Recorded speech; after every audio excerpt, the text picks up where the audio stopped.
Ayo kiddos. Final. Final? Final? I don't know. Final NHL 19 broadcast. Uh, Anyone that has been following the channel the last 11 months or even the last, not so much in the first, I don't know, 3 or so, but since then, this calendar year, let's say 2019, um, would think, okay, so you're saying goodbye. You've quit like 4 times, and I think 3 of those times were for about 2 months or more on each of the 3. So who cares? Totally, right there with you. Um, but at this point, there's more that I could still do. I absolutely did not complete all the progression objectives. I will speak to that, the main aspect of that, in a bit, which is that I am terrible online. So, I guess it's my opinion, but I don't know. It's basically fact that if you can't win online or competitive seasons, or find some way to work around it to quote unquote get wins, um, then you can't finish the progression stuff. Um, so yeah, I definitely haven't done that. I have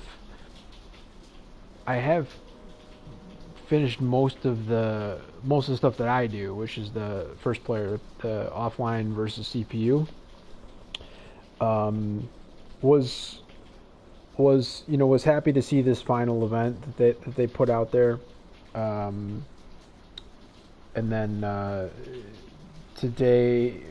yesterday, I forget which, I don't remember. Um, the the addition. Shit, I guess I'm tired. Oh, I said to myself I wasn't gonna swear in this one. It's like it's a sickness, really. Um, but yeah, I mean, nice of them to give us another um, untradeable 99 Jason Spezza. I don't know what the. All right, so if I already said shit, I guess we could just say hard on. I have no idea. Literally no. Okay, let's just go full swear on. I have no fucking clue what the hard on was for the boys and like the 2 girls up there in Vancouver. Um, for Jason Spezza this year, I like supposedly the last 2 days in the game proved that it wasn't true 100%. But supposedly, like, you know, when things are, at least when things were supposed to be dropped and what sort of events were planned, etc. Um, and what types of which players they were going to release as monthly legends, um, that were not Bobby Hole. Um, all that was supposed to have basically been determined, more like, so when I'm quote unquote filming this, because there's nobody in here, so this is just for replay on YouTube later. So it's I'm Central Time. It's 2:22 a.m. Sunday, September 1st. And I think I've stated I'm Chicago, so our main announcer for hockey, for I think I'm pretty sure he's in the hall. Um, does this thing when there's when it's close to that, when it's 3 minutes and 33 seconds left to go in the third, and it's not the typical, you know, Deuce is Wild thing, which is, I guess, what I could have said here, except that it's technically the September 1st, but whatever. Um, and I'm gonna butcher it. I was gonna say I was gonna fuck it up, so we'll just say I'll fuck it up. But because I haven't heard the call in a very long time, months at least. But it's like two. Wait, hold on. Tree. I can't fucking do it. I've never tried to say it out loud. It's like tree 30 tree to go on the third or something. I don't know, whatever it is. It's entertaining when he does it. It's atrocious when I butcher it.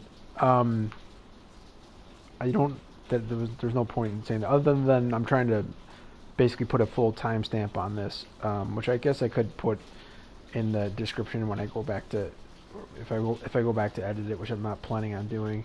But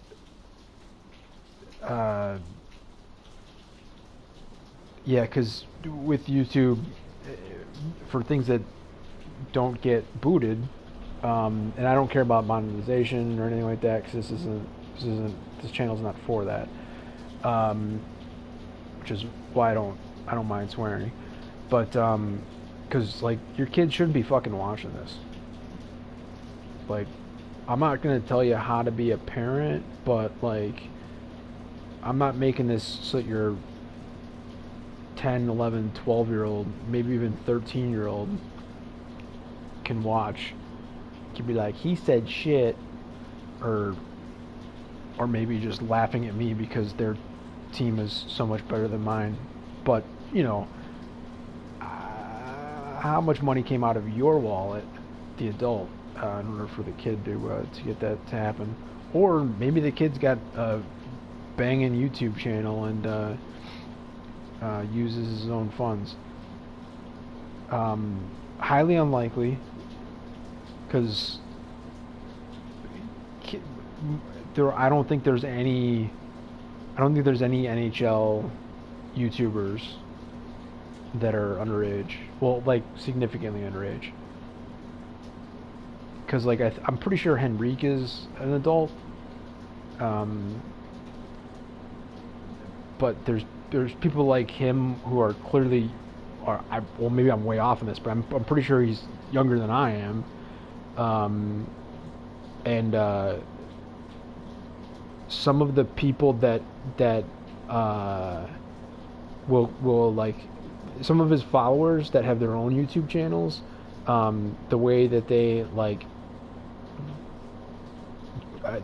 yeah, some of the stuff is just, I mean, I don't want to say it's like inappropriate, but it's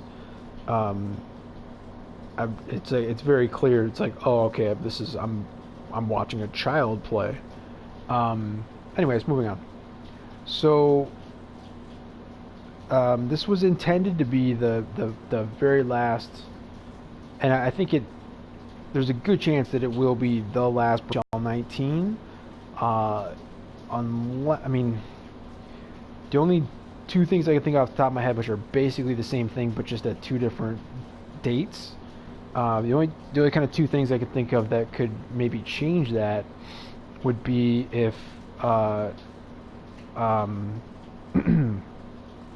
basically I thought I timed this properly so it'd be 12 hours from now. So in 13 and a half hours from now, when the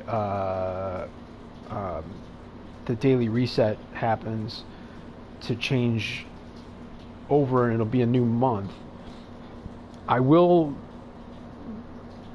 think I'm doing anything at that time. I expect to be, I'm not like I'm going to jump on and broadcast it, because I don't think there's any, I've been told there's going to be nothing there. So I kind of want to see what nothing there looks like. And I guess maybe I saw that when I was this time last year, like exactly, well, no, I hadn't started playing on exactly on the first, but it was like,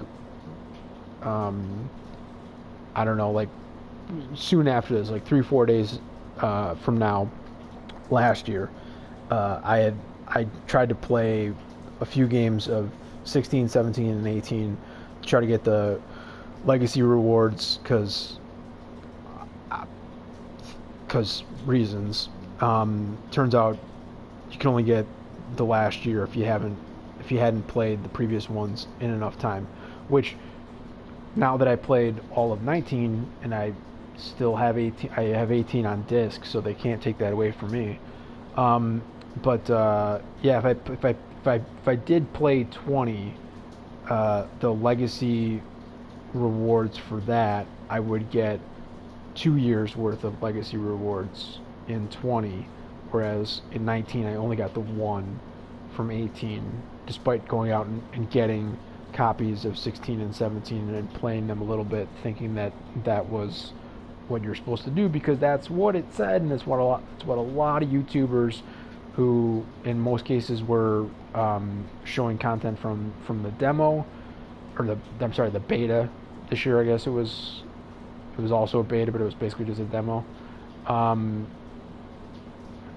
People were calling it more like an alpha because there was a better version already out there that not publicly. Anyways, moving on. Jesus Christ, can I fucking focus for half a second? You can tell I haven't done this in a while. And even when I did, it wasn't any good. But so I guess around this time last year, I would have played, more than an hour of gameplay time, whatever, of NHL 18. But I was brand new to current gen console versions of NHL, and it seemed to me to be a pretty drastic departure from the game as I had grown accustomed to, and the significant move towards online play. So I'm gonna try to do this part without like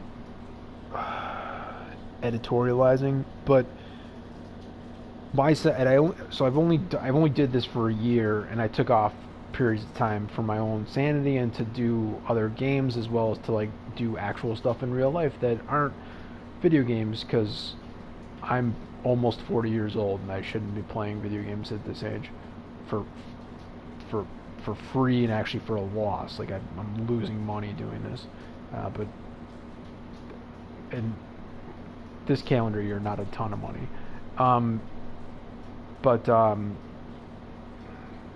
Okay, so my feeling was that and this is not exclusive to just NHL. This is for literally every sports sim that's out there, I think. I tried to play as many of them as I could this year, and tried to play the current year's version of them. And so therefore it's not just an EA Sports issue. It's not even an EA Sports and kind of on the side Take-Two 2K issue. They're, at least in America, they're the main ones for sure. But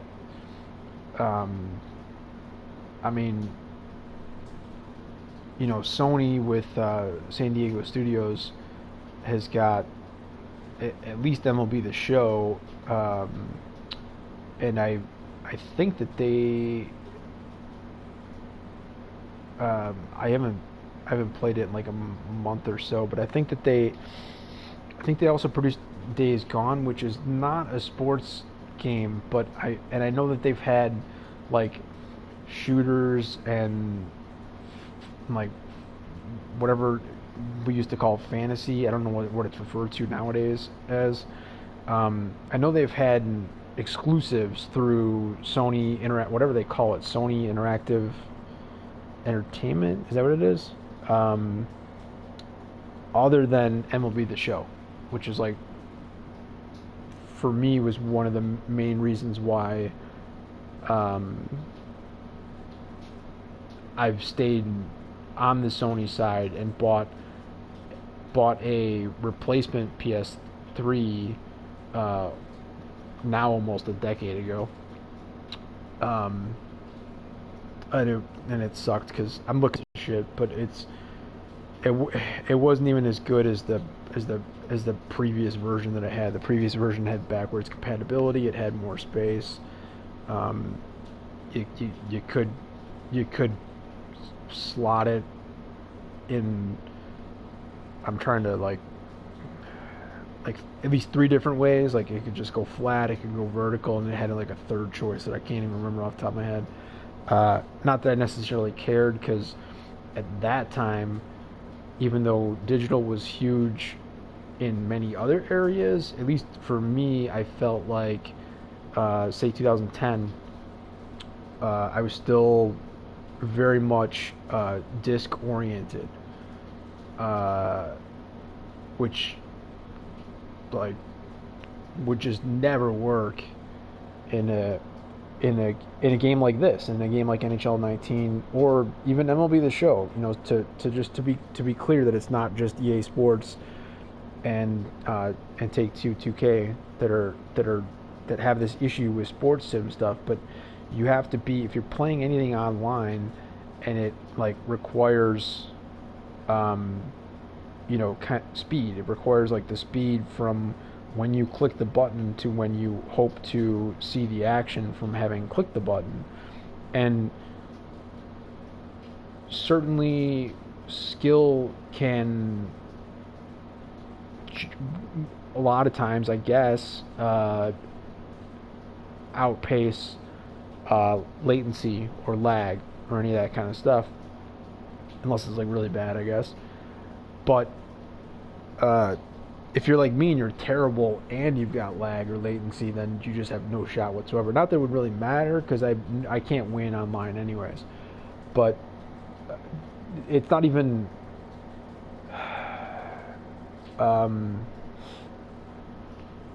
It's if you're playing a disc version of a game online. And you don't like shut down the world around you while you're doing that, and you ensure that like the device that in this case the PS4 Pro is like ready to go, clean, preferably newer, you know has enough doesn't have a lot of clutter on it, etc. These are just common sense computer stuff that ends up carrying over into the video game space, because again, everything is online, everything is playing against at least one other opponent, and yeah, for me, it just feels as though I don't care at all for the online competition of any game that I've played this year and tried to play at least one game online, whether it was like a full game, like any of the games here on NHL19, that would be, Hut Champs, competitive seasons, online seasons. I don't think there was any other version of the game. Well, that's not true. I did play a fair amount of ones early on in the game. Probably poor choice. Probably should have been trying to grind the offline challenges. But I didn't know, and I wasn't. My team would have been so bad, and then I am terrible. So those two things would have meant that it probably would have been somewhat difficult for me to grind the offline challenges, even if I wanted to. So I did play a fair bit of ones. I actually won whatever the thing is. It's not much. I think you just win like 3 games and you win like the championship or whatever in the ones thing or whatever. Like when I'm saying like true ones, like I don't even know what it's called, but not the league, not threes, none of that. Like the ones where you play outdoors and it's supposed to be 1v1v1, and then even back then, most of the time, at least one of the people that was attempting to join the game would like they'd have an issue, and so a lot of times you just end up playing against one other person, and it's just before the timer runs out who can score the most goals against a CPU controlled Tendy, and maybe it ended up. I should maybe go. No, I'm not gonna go play. Fuck that. But I mean, maybe it's much different now. But 11 months ago, that goaltender was not that difficult, and you're playing player lock. You're playing by yourself. So you could try to use certain things as far as like either passing or sometimes shooting off of walls to essentially kind of set yourself up for position or good spot, not just versus your opponent, but also against the CPU goalie. But yeah, like generally speaking, I feel like what I will end up getting to is the one thing that I haven't done outside of a few of the offline versus CPU progression challenges, um, is picking up this 99 untradeable free agency Spezza that you could probably see in the back if you're familiar with the game. I got the other one that everyone else got already back there, and I want to speak to why he's there because he's been gone. Um, so I think I'll probably at least try to play that game again, but I can't beat it. I mean, granted, I've tried less than 10 times, but it's all star against a good team, 1 minute periods, and you got to score 3 goals. So it's not impossible, but it's not very easy. And all of the position players seem like they're for the CPUs seem like they're completely on point and like just make no mistakes. And it generally doesn't really matter that much if they're scoring against you. And actually, for me, I might prefer, to maybe be up 2-1 as opposed to 2-0 going into the end of the game, hoping to just have them pull to get an empty netter. It seems like it's easier than trying to score against an all-star level CPU goalie who certainly is susceptible to certain things. I guess should be susceptible to the standard glitch goals and the short side wristers. I don't tend to look for those. But if I get in a tough spot, when I was trying to complete this stuff in this last versus event, I did definitely try to get those shots off a couple times at least, and it seems like it seems like they've got a guy. They've got a trailer who's back skating, so that you kind of ease off a little bit, and you feel as though you can float them to be able to take the shot, and like no, and from off screen, from not even in their defensive third, suddenly they've got a guy on you who's going to at least bump you. So that means you're not going to be able to get the shot off. But in some cases, they'll just completely rail you and take you completely out, and then suddenly like go on an odd man rush against you. It's like what just happened? I didn't even like. Maybe I should do a better count to see if I'm aware that their five players are already in their defensive third, but you're on a semi break, so you like, I don't know. I'm not when I'm doing that. I'm not usually like, okay, one, two, are all five of them here? Like I just assume that they're not, and that one of them's gonna come for my ass pretty quick. So, anyways, some of that stuff would be there, and the my internet is fine. Fuck you, Sony. Um, and um, they would be, susceptible to any kind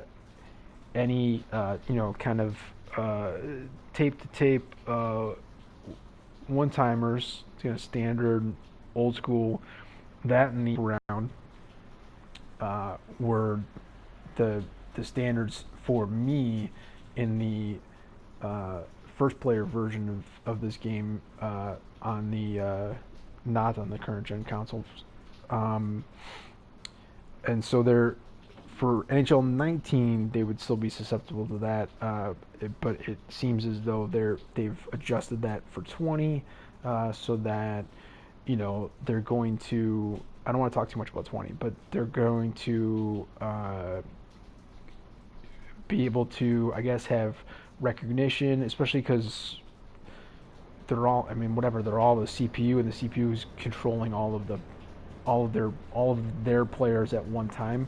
Seems like a huge disadvantage to try to play where you're locked to whichever one of your whichever one of your players off. If the so you either have the guy in the puck or you got somebody that's off the puck. If you don't have anybody on the puck, those are your only two choices. And it's not in this game. There's not like a ton that you can do with that. It's not like I don't know. It's I don't know. Anyways,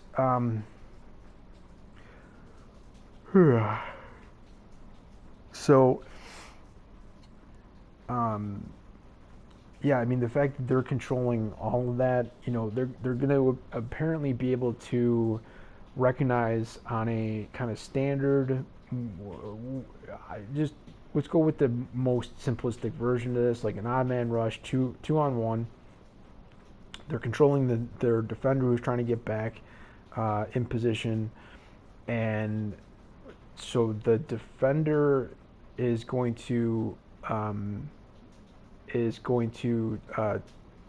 take. Is that how I forget? They talked about this when they were mentioning the difference between what was in the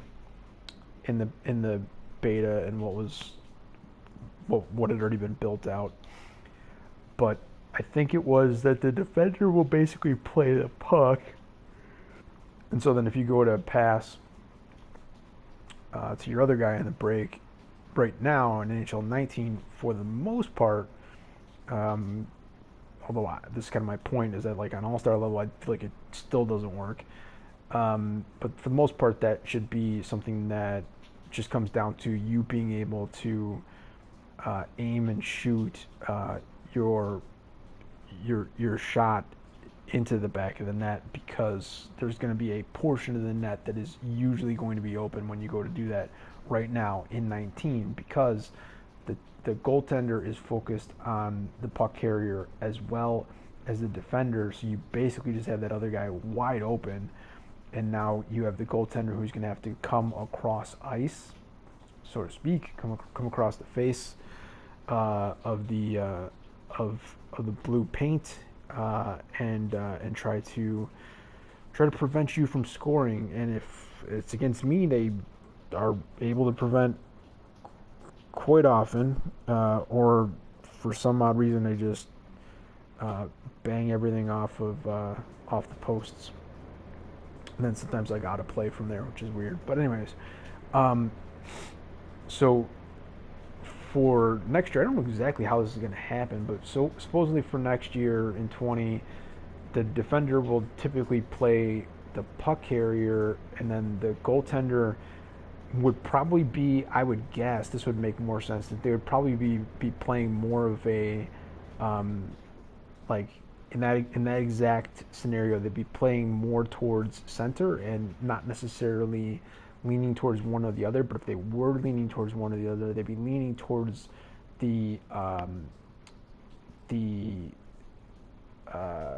the the other the other man up on the rush, so that when the defender is unable um, to defend and you get the pass off, now the goaltender is not necessarily going to be so big that they're blocking everything and nothing is open. I don't think if that happened, I think that would be horrible. Um, one timers are like one of the few things, in my opinion, that are still left in the game that are fun. Um, I don't want to be sitting here, you know, um, just like, spamming what was poke check and then turned into um, um, stick lift. And I don't want to be, you know, not, I wouldn't call it spam. I want to be like holding down L2 as well as like switching it off real quick to get boosts uh, uh, on the rush on the offensive side to do this weird back skating crap. And I don't want to be always like looking for the edges so much that like it's not recognizable at all.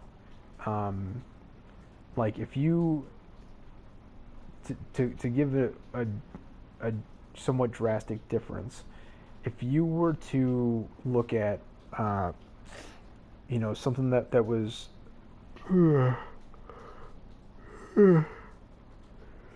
something that was kind of going off into like one of the corners, and your guy gets possession of it, and he happens to spot someone who seems to be like relatively open. You're able to dish it over to him. First off, I can't do that on higher levels. It's always going to get picked off by either an opponent online when I still bother to play online, or against CPU, as long as it's like above semi-pro. So professional and up would generally be able to keep you from getting those off. And so, at least for me, when those do go off, and it feels awesome. But when I'm playing online and I see people do it against me, mostly because I have no way of defending against that, I'm not even like good enough to be able to like see it happening until they've probably already clicked the buttons, like where I'm like, oh, they're about to pass to that dude. I need to. Oh, they scored. So like, you see that kind of thing. Yeah, that's. I'm not saying like the game has to be completely true to in real life hockey, but that kind of thing can happen in hockey, like actual hockey, and that's fine. There's that. I take no issue with that whatsoever.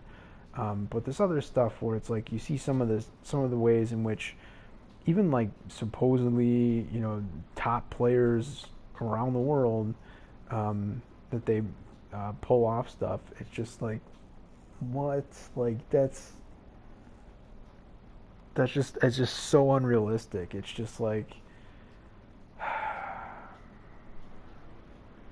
um, it, and maybe this will get changed with the changes to L2, but I think like the main ones that I would be thinking of just off the top of my head would be things where it's like where you're watching and like no actual hockey player would ever do that, where like it's like quickly switching between like facing forward and towards the net and then having their almost like completely having their back to it and then switching back and then switching back while navigating through a little bit of traffic, and then at the end of that like snaps off a shot that would like would put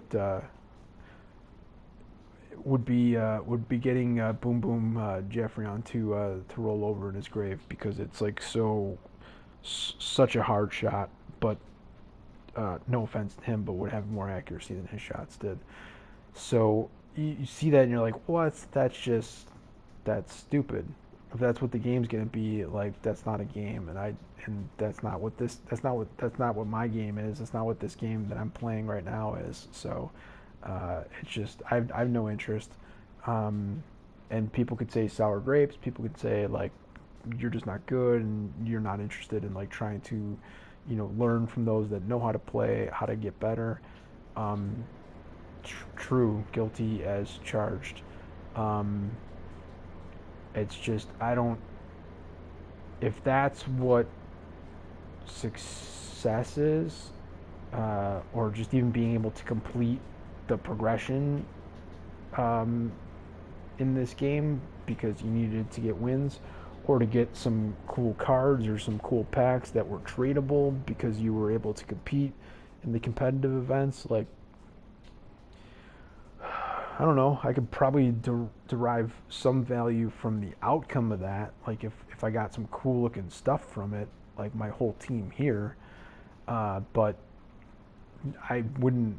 I wouldn't want to have to go through that to have that as a result. Wouldn't be worth it. And I'd have no fun like that. Just seeing those games played, it just seems like no fun. Like I get the competitive aspect of it for sure. Guys that are either on the higher end or seem like they're on the higher end, they're at least competing in things that are geared for those who play on the higher end. Um, Especially if they have any sort of relationship with their opponent, if they're boys and they're trying to beat their boy or whatever, like that's fun, that's cool. I do that in a variety of different other things. I I've had more like personal connections prior to things like that, events like that, or other things like whatever. When I was a kid, when I was younger, when I was a young adult, as opposed to now. But I get that, and that's fine. I was almost gonna say that's cool.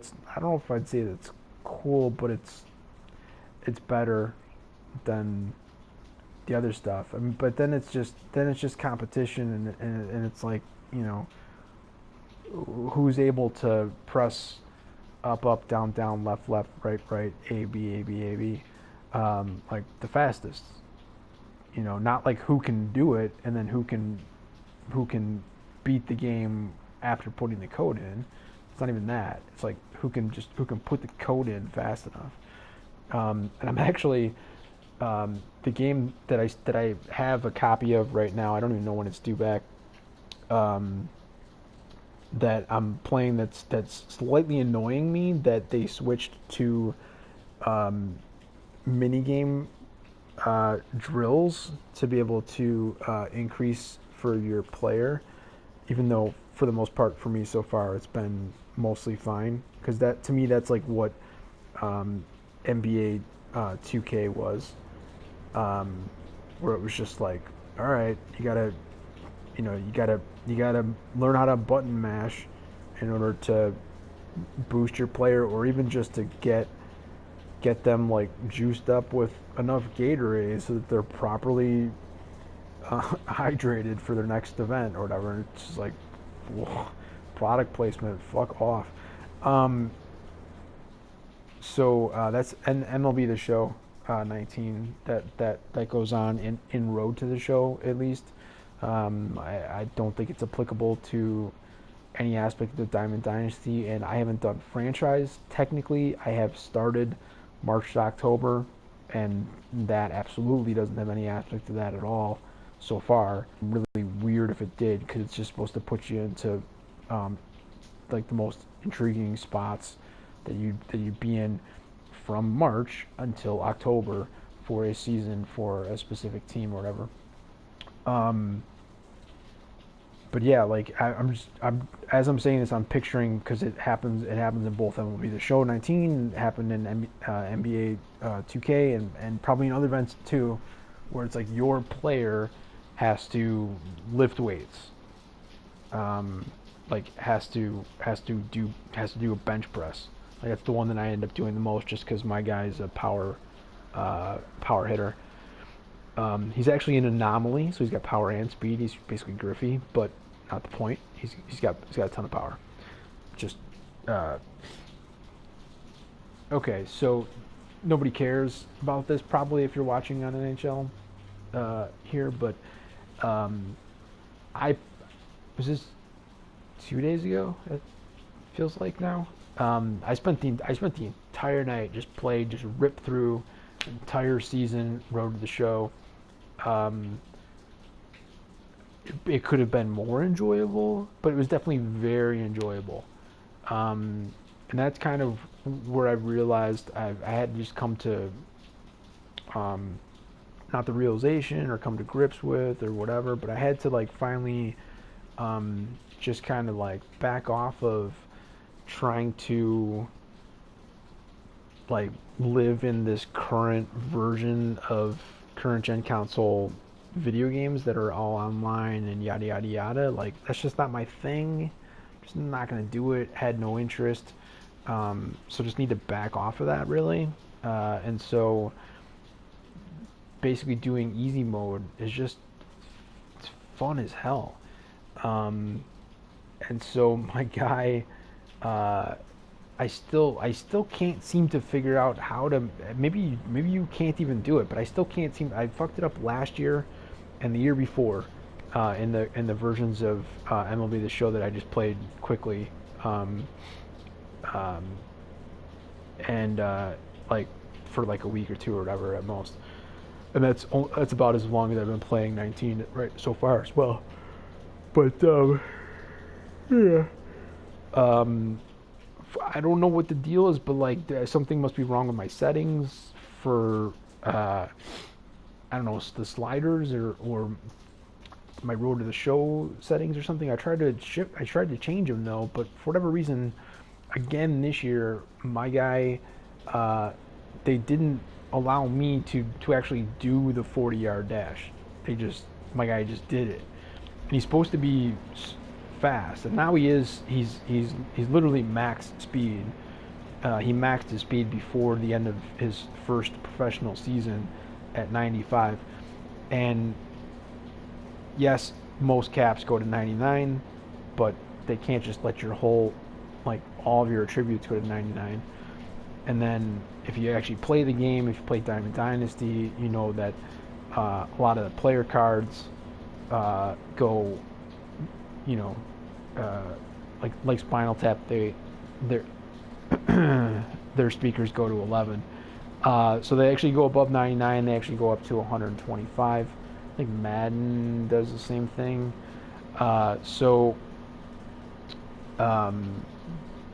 But for your Road to the Show guy, he's limited on the ones that have kind of no cap.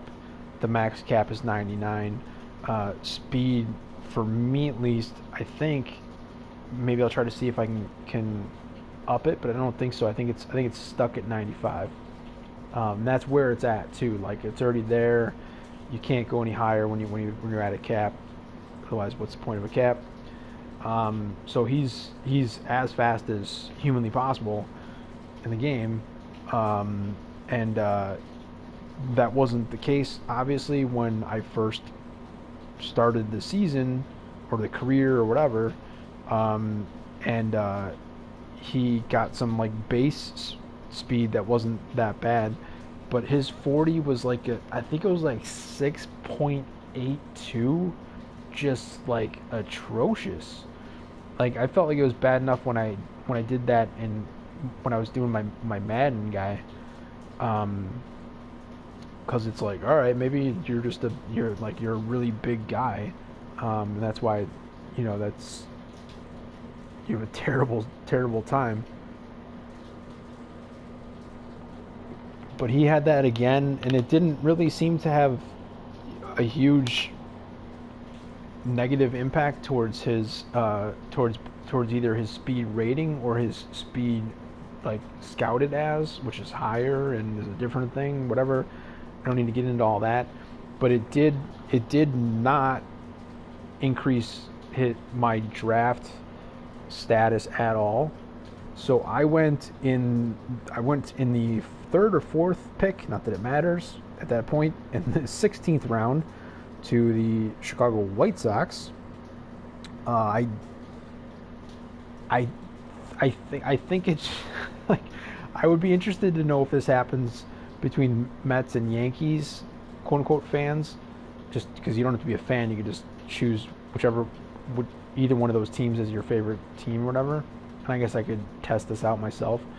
But I feel like for like 6 years of MLB The Show, whenever I have bothered to create a player and do Road to the Show, which was like the original reason why I liked the game in the first place, it seems like I'm every time I'm put on the White Sox.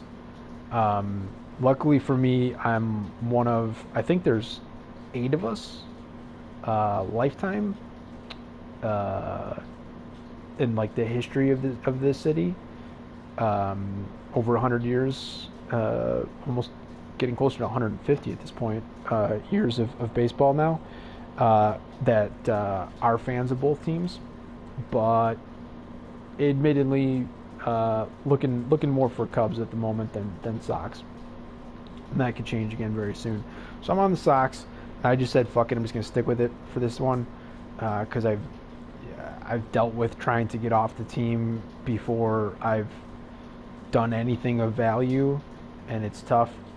Although after I finished the first season, I did end up telling my agent, as you do, that like I would be interested in a change, just to mix it up and to maybe go to a different team or whatever. And that hasn't panned out because I'm only into spring training in the second season.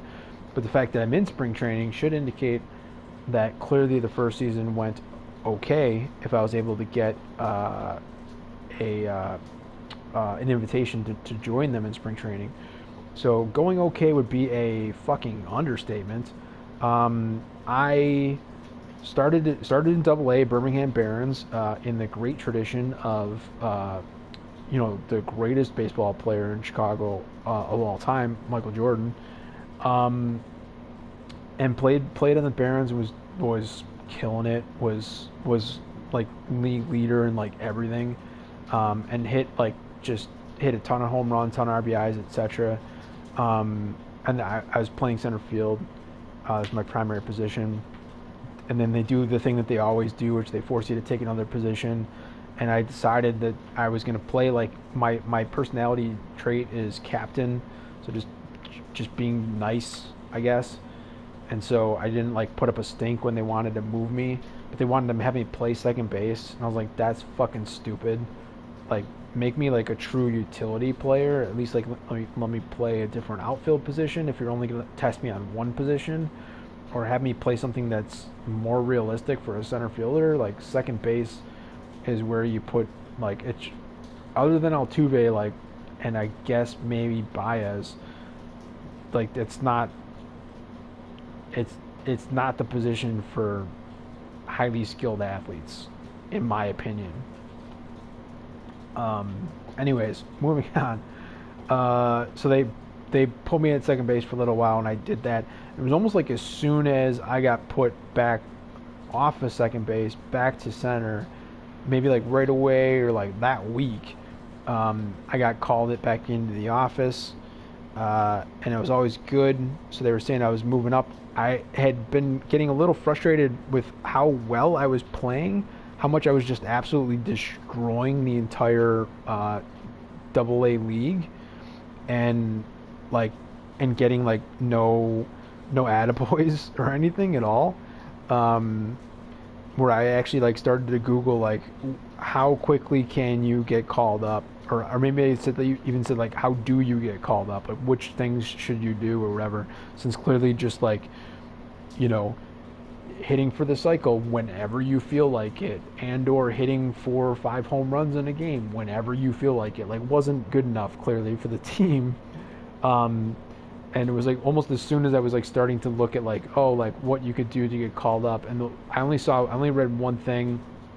It very clearly had been written the year before or 2 years before, and was supposedly been updated for this year's version, and it absolutely was not in my now I don't know, in my opinion or whatever, after having experienced what I did, which was on May 28th or so, is when I got my call up, and it was the same as it was last year in 18, or maybe it was 17, I forget which. One of those two for sure, it happened exactly which. They said they were calling me up, and I do my thing of like, oh, that's cool, thanks, coach. And he's like, no, dumbass, you're not going to the AAA team. You've been called up to the White Sox. And not only that, they called me up and made me the starting center fielder right first game out. That I liked that way more than previous years in which you had to. I mean, honestly, in my experience, it was like you had to start as a bench player in Double A, work your way up to being a platoon player, to then being you know something else, and then the starter, and then an everyday player. And then even as an everyday player, you'd still get subbed out like every, I don't know, fourth or fifth game at least. And the game was broken in terms of the hit streak, because you could get put into a game that you were not playing in as a pinch runner, and they would count that as a game played, even if you never had an at bat, and that killed your streak. And so it was like impossible to beat Joey D's record, which is what it should be, honestly, because it's a record that should stand forever. But it's like the record you can go for in the first season if you want to. So, anyways, that was how it used to be in Double A, and then you move up to Triple A, and it was the same exact shit, and then but sometimes worse, more competition, etc. Harder players you're playing against, harder, tougher people on your own team that you're trying to compete against, etc. You finally get through all that muck, and then you start the whole process over again in majors, where you're the bottom level. You're the last guy, like lowest guy in the totem pole, last guy on the roster, regardless of whether it's once it's moved to 40-man in September, so today, September 1st, or if it was earlier in the year when obviously a lot less people are playing on the team, but you're just like never there. Like you'd get maybe put in as a pinch hitter for a pitcher, which is another reason why I would usually look to try to play for a National League team, because they don't do that sort of stuff generally in the American League, because they don't really need to with the DH. So anyways, it was very nice to not have to do that. Just got slotted right in as the starting center fielder. First game, got in there.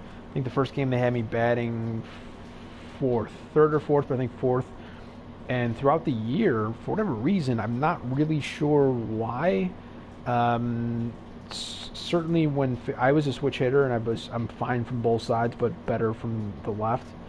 And facing left-handed pitchers, where there's obviously a lot less of them in general in the majors that you'd face on a daily basis, particularly as far as starters go. I wasn't. I guess they felt as though the lineup that they wanted to put together versus left-handed pitchers with the DH, I was lower. I'd sometimes bat eighth or ninth, and it was kind of weird because it was like the rest of the time I'd be batting third and fourth, and then other games I'd be batting eighth and ninth, and that makes a significant difference in terms of like how you're going to play and what kind of table is set for you when you get up. Long story, fucking really long. I hit homers constantly, and as I said, I joined like in the last couple days of May, and so unfortunately I'm gonna probably do at least one more full season, and then that's gonna put my numbers high enough where I'm gonna start to think, okay, why don't I just play like 5 seasons and just get all the career awards and records, etc. Because basically starting in June, what I didn't get enough, even though I played basically every day and would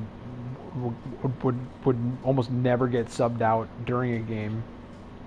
I still came nowhere close to being able to have the 3.1 at bats per games per your team's games played on the season to qualify for any of the key stat categories of batting average, OPS, slugging, etc., etc.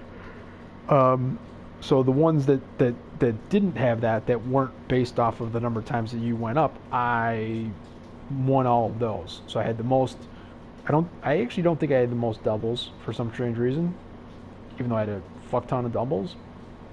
I guess other people did too, but I had far and away the most triples. And as far as home runs go, yeah, I was just gonna be like, all right, I'm gonna set the record. I'm gonna beat San Francisco Giants, since they can't say Barry Bonds for some reason in the game. I guess he's sued them enough times that they've just finally stopped putting any version of him in the game or even saying his name anywhere. And so I just wanted to, kind of beat that record to start off with in the first year, and did that, and then just was like, all right, I guess I'm just going to keep hitting home runs at this point because there's more to the season. And I don't remember exactly how many I finished with, but I think it was something like 110. And I also had I had one game in that first season in the majors in which I did not get a hit, and that was relatively early on. And so by the time we got into the playoffs, I had an 84 game hit streak going that is still active because, as I said, I'm in spring training. And I might have played one game in spring training so far.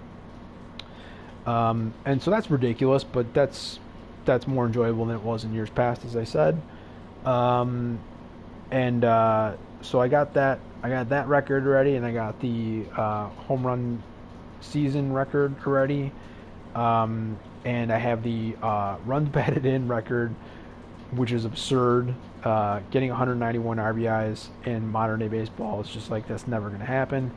And I had like close to 250. Unfortunately, didn't have quite as many runs, and that's partially just because I was not looking to optimize that and knew I wasn't going to get a full season in. I had, especially early on, I had a lot of home runs that were inside the park home runs. I just would keep running, and luckily the game is nice enough most of the time. I'd say at least 9 out of 10 times. If you do actually score on an inside the park home run, in which there wasn't like an obvious error in the field or on the throw, they'll let you count it as a homer, whereas sometimes they don't. And in years past, that was kind of the case where if you like stretched a whatever it was, single, double, or I guess triple into a home run, they would just count it for what it actually is, and then say, advanced, maybe run scored, and technically usually wouldn't even give you the RBI, even though you were the one that was at bat and you brought it home. But whatever. So a lot of those counted, and that was pretty sweet. So that definitely boosted my numbers overall. But in doing so, I also got thrown out at the plate a ton, and sometimes got kind of messed up at third base as well. And so obviously, if you're pulling yourself out of the inning, then you're not going to be able to score. So it's that many less runs that you will score. And after seeing how easy it is on that basic level to just destroy the entire league, even the bosses, like, I'm not saying that as my term, like that's what they're called in the game. If you want to like come up against Aroldis Chapman in the bottom of the ninth or whatever, it's a boss battle. You get to boost your stats if you do well. If you do the thing that you said you were gonna, you get a choice of 3 things to choose. Anyways, this has become an advertisement for MLB The Show. Apparently, I didn't mean to do that. It's not fully. So that's a thing, and that's fun, and yada yada yada. So he's got a bunch of my player, which is me controlling him in every game. I didn't sim at all. Just destroyed everything, but didn't quite get the runs scored, and I'm sure will in the following season. and considering I had at least 110, I don't remember exactly what the number was, homers in the first year. Getting a full season, you got to figure that's going to be at least 150 or close to 200. It's not going to take very long to get close to 800 on that one. I mean, it's basically 4 more years. So as I said, I think within 5 years, I'd have a lot of the records. But to get through that in a reasonable amount of time in real life, I generally don't run the bases. So I had very few stolen bases. I had more actually in the postseason than I did in the regular season. And yes, I did take the White Sox from when I joined the team, and they were at least 13 games back, but were like in third in their division, up against the Indians, who were having a great year at the time. Yeah, I just ripped through, and we kind of barely eked it out of even making the playoffs, but it worked. Won the division, which I believe kept the Indians um, from being able to make the playoffs, and then mostly because I was controlling my player and I was like hitting everything out, and otherwise just destroying. Uh, the rest of my team was capable of kind of doing their part and not completely fucking up. So we ended up winning.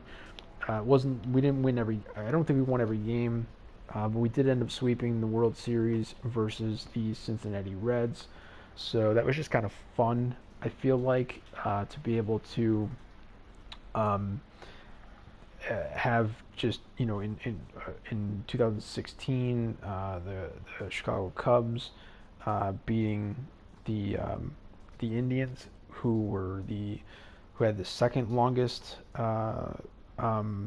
drought at that time, because the Red Sox had already won. So the Indians had the second longest drought, and now they have the longest drought of no World Series wins. Um, when the Cubs won, so that was dynamic. And as I said, they were winning the division that the Sox are in, that my team was in, and I took that over and kept them. They didn't even do good enough to get the wild card, I guess, or maybe they did play in the wild card game and lost. I don't really remember. I'm pretty sure they didn't get, and we only beat them. We had a one game lead. Was how we won the division. We won by one win, one game, whatever. Um, so that kept they kept the Indians out completely, and then ended up facing the Reds, who are in the Cubs division. Faced them in the World Series, and definitely I felt like I wanted that, because the alternative would have been the Dodgers, and I didn't really want to have to deal with that, and just destroyed the Reds, swept them in four. They had home field, so we got to win at home in Game 4. It was fun. I liked the graphics, etc. And it was all good. And just being able to only get AL Player of the Month and AL Rookie of the Month in every month after the after May. Obviously, playing in 2 games wasn't going to get me that award. Even though no rookie was there was no Rookie of the Month in May or April, so whatever. So the fact that I think I played a game, I feel like I should have qualified for that, but okay. So then June, July, August, and September won Player of the Month and Rookie of the Month, every one of those. So that was solid. But couldn't qualify for MVP or Hank Aaron, batting title, any of that kind of stuff, because they didn't have enough enough at bats on the season, which sucked. Did win Rookie of the Year, and then won the postseason MVP and the World Series MVP. So basically, I'm just saying I'm boss when I play on easy mode and don't have to deal with other players. Oh, for fuck's sake, 440? How long have I been doing this?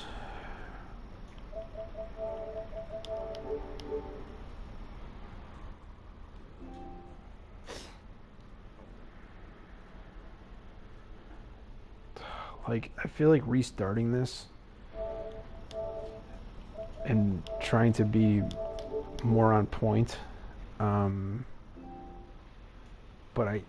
the thing that sucks about the YouTube stuff is that like I wrote all that good stuff out in the not in the description, not in the subject, whatever the fuck it, not in the title, whatever. Um, and it doesn't save, like it saves the title, but it doesn't save the description stuff. And yeah, I can copy and paste after the fact. That's all fine. But just in case anybody were to spot it up live, people may be waking up for the day sometime soon. Although, I mean, it's Saturday night, Sunday morning, and people could still be up, I guess. I don't feel like doing that. Anyways, let's get back to this fucking game and let's end this shit. So this is the squad. I'm gonna play at least one game, and I'll probably play the All-Star. Score 3 goals to try to get Spezza untradeable, just to see if I can actually get that. Added one more player to the roster that I have not played any games with yet. It's on the screen there. Coochie. Coke what? So Bruiser's not activated. Interesting. Let's take a look at that. So as you can see, 5 games contract, games played 0. Date issued today, but it was technically yesterday or last night. It was, well, no, actually it would have been technically today. Doesn't matter. Either way, this is the latest addition to the squad. As you can see, we've got full Red October here. The three Ruskies, and we've got Koval right back there as well in the second slot on the LW2. In case it's not clear from just those 4, I have played inverted. I haven't done it the entire year, but most of the year, and it feels more in tune with my style. I like to do it on offense and defense. So left-handed shots on the right side, right-handed shots on the left side. And for these front 3, you might have not thought that I was doing that intentionally, because Coochie is actually a right winger and Ovi is actually a left winger. But you can see, like, starting with Kovalchuk, he's actually a right winger, as is Konoye, and Hemsky's a right winger. You got Tavares in center, doesn't make as much point because normally that would have been Howardchuk. We made some changes here, I guess, as part of the point. So I guess this is the final team. I feel like I'm still lacking, and I can imagine how that might sound shitty considering these are all 99s. So you can't get higher than 99. You can get pure 99, which is not just a 99 overall, but a 99 in every underlying player stat, which is kind of what you'd have. Who would be a good example of this? Malky. Let's go with Malky here. So he's basically a pure 99, but not quite. He misses a little bit. The far left side is all 99. The middle is all 99, I think. Yeah. Yep. Offensive awareness is 99. Defensive awareness is 96. With the synergies, that's going to be at least a 98. Might get a double bump. I forget. But can't go pure 99 even with synergies because shot blocking is all the way down at 91. So terrible. I'm totally being facetious. This is like one of the best cards in the game. Stick checking 98, face-offs 99, and then you got face-off master synergy just to be like, fuck you on face-offs, and then I still can't win on certain levels. Poise 99 is helpful, as would be fighting skill if you decided to fight. And that's 99, especially because his aggression is 99 and his strength is 99, which makes sense because I said the whole middle is 99. But his discipline is 86. So the whole aggression, discipline, fighting skill thing, as well as maybe poise, are actually some of the ones that I would say, compared to the gold leaf pure 99s, that you could have had on day one of this game, if you're crazy, with the Wayne Gretzky and the Mario Lemieux cards. They're straight 99s across the entire board. I have had the pleasure of playing with the Plays of the Year Barkov, which is also a pure 99 across the board. And I guess maybe it's not always as much of a big deal for the position players as much as it would be for me for goalies. Is that some of these are not actually stat categories, they're more like traits or tendencies. And those are the ones I already mentioned here on the position players, like aggression, discipline, and fighting skill is kind of a stat. It's like if you get into a fight, then yeah, that's like the skill. That's like the attribute. Let's at least say as far as that goes. But poise to a certain extent, discipline and aggression can definitely impact how often you'll end up in a fight. And if you, well, I guess I was gonna say if you weren't necessarily looking for it, but maybe even if you are. So I would have like this card is perfect for me. I mean, yeah, like if shot blocking was 95 plus 96, maybe whatever, I'd maybe feel a little bit better. But I don't know. Generally, I'm not necessarily looking for him to be blocking a ton of shots, anyways. And so the ones that aren't pure stats and are more like traits or tendencies, I don't have as much of a problem with them uh, not being 99s. So, but yeah, this is an example of a card that is basically a pure 99. It's like maybe a quarter step, half step down from one or whatever, but it's certainly one of my best cards or the best card. And then adding Cucci here, you see he went 99 on the full left side.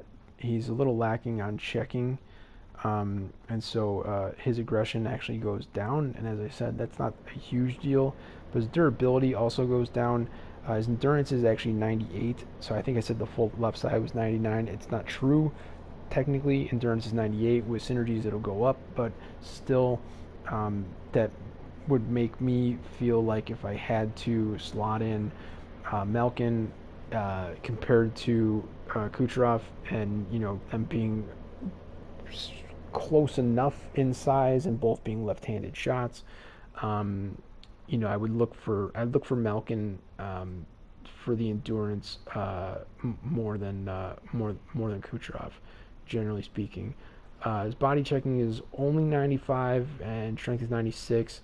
Those kind of things will get boosted a little bit. Durability will end up being a 98 on my team's based synergies at the moment.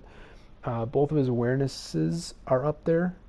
Shot blocking is also down a bit, 93, but stick checking is 98. Face-off is 71. It's fine. He's not a center. It doesn't matter. Poise is 99. Discipline is 95, and fighting skills 76. So I would suspect, having not played with it, and now the game's over, so I don't really expect to play very much with it at all, that he's not going to get himself involved in too many fights unintentionally. Even though for me, for a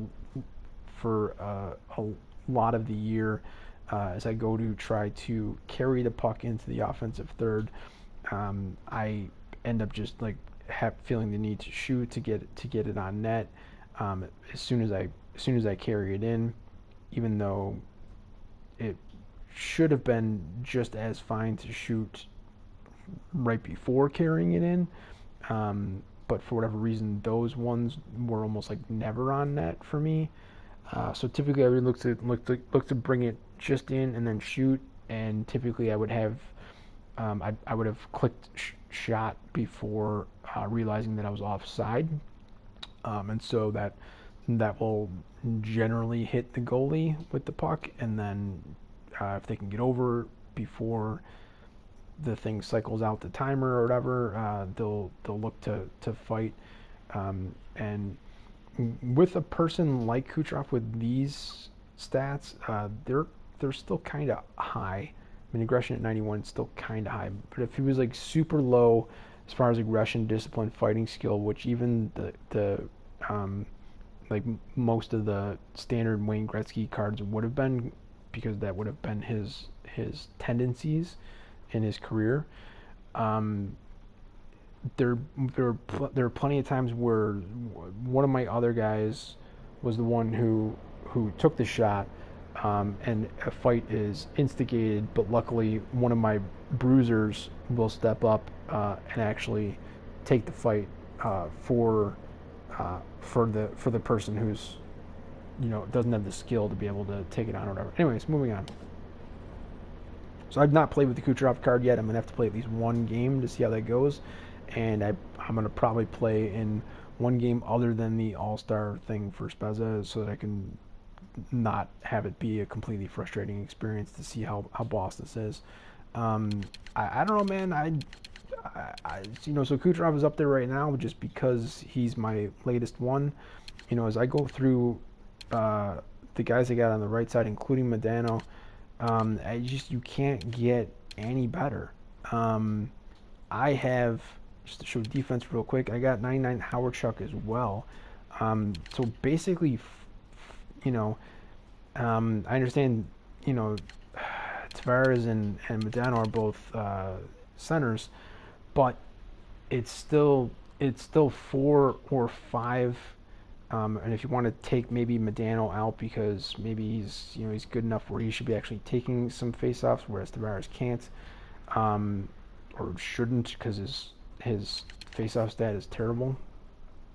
It's not as bad as I thought. It's 88, but he doesn't have faceoff master, so it gets a boost to 90, I think. Probably not as much as 92. And I've actually had him as a center. He's actually fine now that I think about it, but. So I've got, if you want to take Modano out of that and you would sub in Howard Chuck, I'd still have 4 99s who are, pretty close to pure 99s on the left-handed shot over there on the right wing, which is just kind of how the game tends to play out, where it has a lot more high-end left-handed shots than it does handed shots. And that's been an issue for my team most of the year. And to the point where adding Kucherov, there's only like today's the last day where you can do, unless they do the thing they've been doing, and the other ones where they say it's ending and then it goes for another 12 days after that. But as of now, today will be the last day to do the Russian set. I did not buy any of these. All 4 of those were done through the Russian sets, and the Kucherov was the last one done today.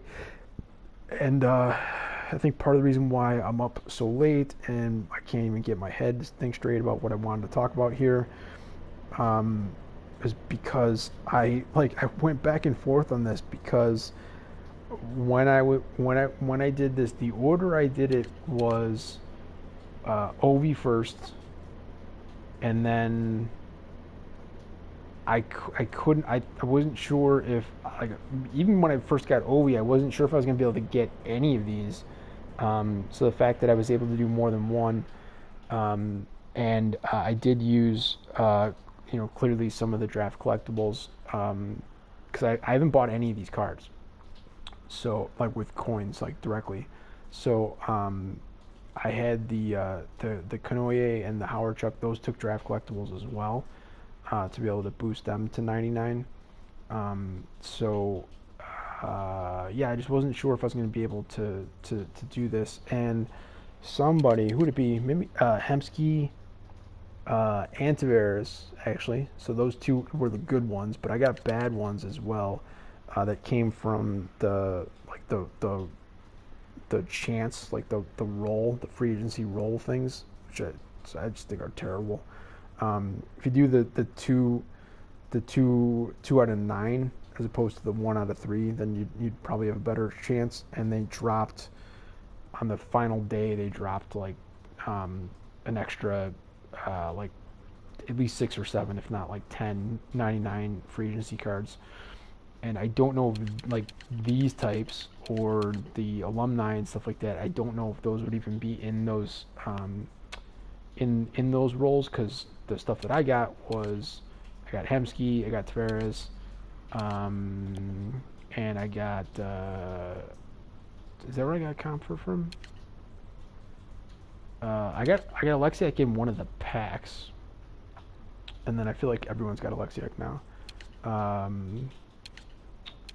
Well, I don't know about the rest of those. But there's like Iafallo was actually originally on the back here in the place where Spezza is, and I hate taking face-offs with righties. Makita was in this slot a lot of the time, and I just kind of wanted to have a 99 who's really solid on shot on that fourth left wing spot. So I decided to move him over, even though he's probably a lot better than Spezza at faceoffs, right? 95 and 93, so not a lot better, I guess, but still better. And so, what was I talking about? Oh, so this, when I was trying to see like what would I put up for my final squad, it was actually I had moved into this spot just because he was kind of like the odd man out on the left-handed shots. Because as you can see, besides the centers with Malkin, Messier, and Sakic, you also see on the right side there, now that we've added Kucherov, we got Kanoe, Tavares, Medano, and then on defense, Howard Schuck, as we said, Alexiak, and then Kyra, who I just like, I can't quit Kyra. I gotta have him in there somewhere. I think he was the first free agency card I got, either him or Comfort, and I've liked having both of them the entire time. But as you can tell, like on defense, I'm not pure 99, which kind of sucks. So that would be one of the things that I would look to change. What I was getting at though was choosing Kucherov. I did Ovi first, and then I had a back and forth of whether I wanted to do Kovalchuk or Malkin second, even though I knew Malkin was probably going to go for a lot more coins, and I wasn't really even sure if I was trying to just do this to have a team, which is like whatever, or if I wanted to actually sell these things. And I don't really know what I would do with them if I did sell them. But I ended up going with Kovalchuk first, just because, as you can kind of see, I was pretty lacking with right-handed shots. Hemsky, a lot of times was my first LW1 on the right side, and then luckily I got to add Ovi in there, so the Hemsky moved into the second spot. Comfer was in the third.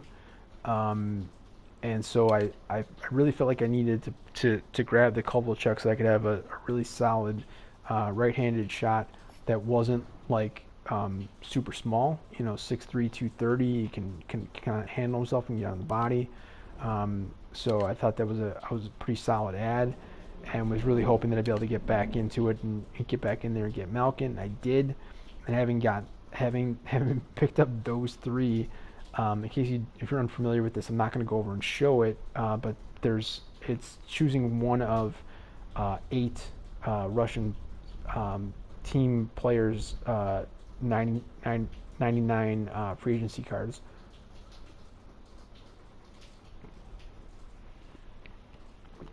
The Russian set, it is called. So those 4 are 4 of the 8. They're half of the squad. The other 4 are Panarin, Radulov, Kuznetsov, and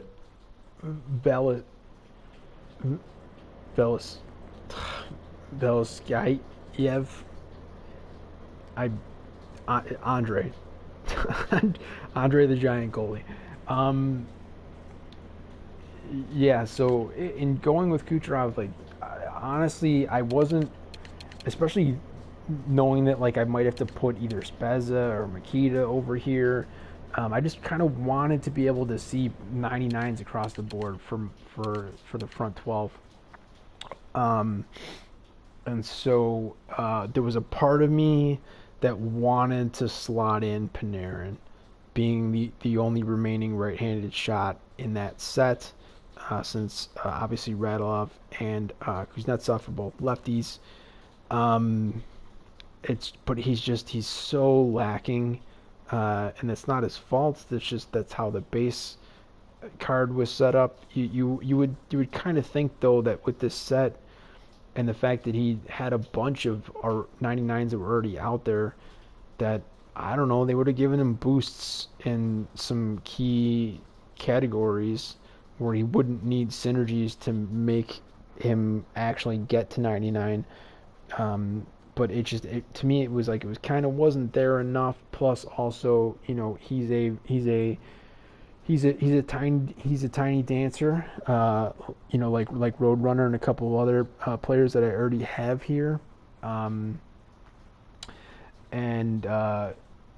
not having guys like Brent Burns or Chara on D, basically just having Alexiak, who's not even in the 99. Um, like the team's just generally not that big, and it's not big on D at all. Um, and so I couldn't convince myself to pull the trigger on the Panarin, especially because like very few people it seems like had bothered to choose him from that set. The ones that didn't seem like they were offering him up on the market. And so that was part of the thinking was, I guess, if I really wanted to come back to this in like a year and people were still putting stuff up on the auction house, maybe they'd still have that as one of the things that they were putting up, and I could toss I don't know, maybe like 2,000 coins on and get that card. But was definitely considering that. Almost was considering Radulov for half a second because the difference between him and Kucherov wasn't really drastically different when I took a second look at it, because I've been looking at that set almost exclusively since it came out, and just trying to focus on trying to do what I can to get these as options. And to me, I wouldn't say they're interchangeable, but the Kucherov and the Radulov cards are pretty similar. I believe Radulov's got a bit more body, and I don't just mean that he's taller and has more weight, but also that his underlying stats and how he plays on the body, I think, was a little bit better than Kucherov was. But overall, if you took every single underlying stat as being equal to every other one, Kucherov just ends up winning. If you just add up all the 99s and the ones that aren't 99, his overall score would be a little bit higher than Radulov's. So there's that, and then there's Kuznetsov is just a joke, and was always going to be from day one, much like Panarin, unless he got a huge boost.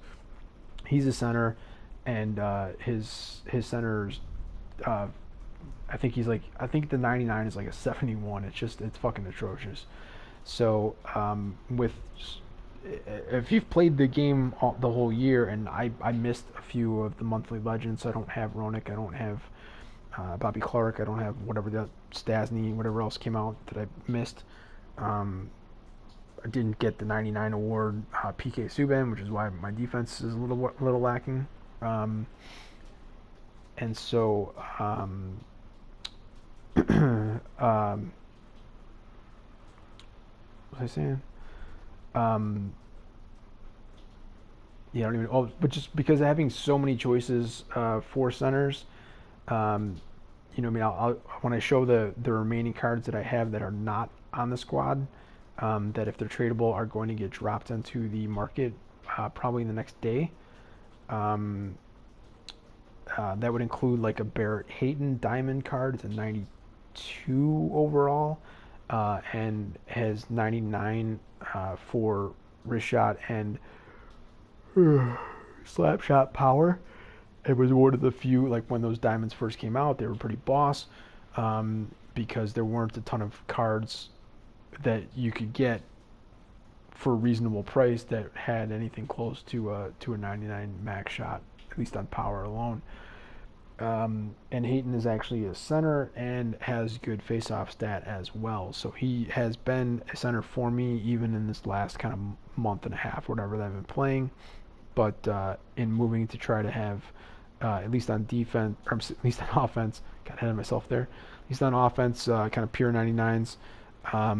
He then just suddenly didn't have a spot. And then as far as left-handed shots, and if I wanted to stay inverted as I do, it's just he's not really here. I guess it looks a little bit better that it's like kind of just all free agency cards. But like as I said, I can't quit Kyra. I can't really justify taking out one of the only two true defenders who's actually big on the body with Alexiak, and has played pretty well for me. I felt like, even though his shot at 89 suggests it's not really that great, and yeah, it's pretty terrible. So I mean, power's decent enough, 97, 96, and gets boosts, but 79 and 82 on accuracy. That's probably part of the reason why, now that I think about it, he bangs the post and misses wide very often. But it's still kind of fun because for some reason it seems like his shot's got like more power on it than everyone else that's 99. But anyways, I can't foresee having a time where I would not have Howardchuk in the lineup somewhere, even though I have moved him over to defense, partially because he's got 96 checking and 99 defense, and you can see the stats there. He's one of those that you can move over there. Conacher, who would be great to have over here on the right side, would be another one where you can do that as well. There's plenty of alumni that now have 99 overall that would be more than fine on defense, even if they're not the original best defender in the game, Paul Coffey. There's plenty of other options as well. But I couldn't really justify taking out Howardchuk and Alexiak either. And as I said, I can't quit Kyra, so that here would probably be where Hayton would end up finding a spot if he did at all.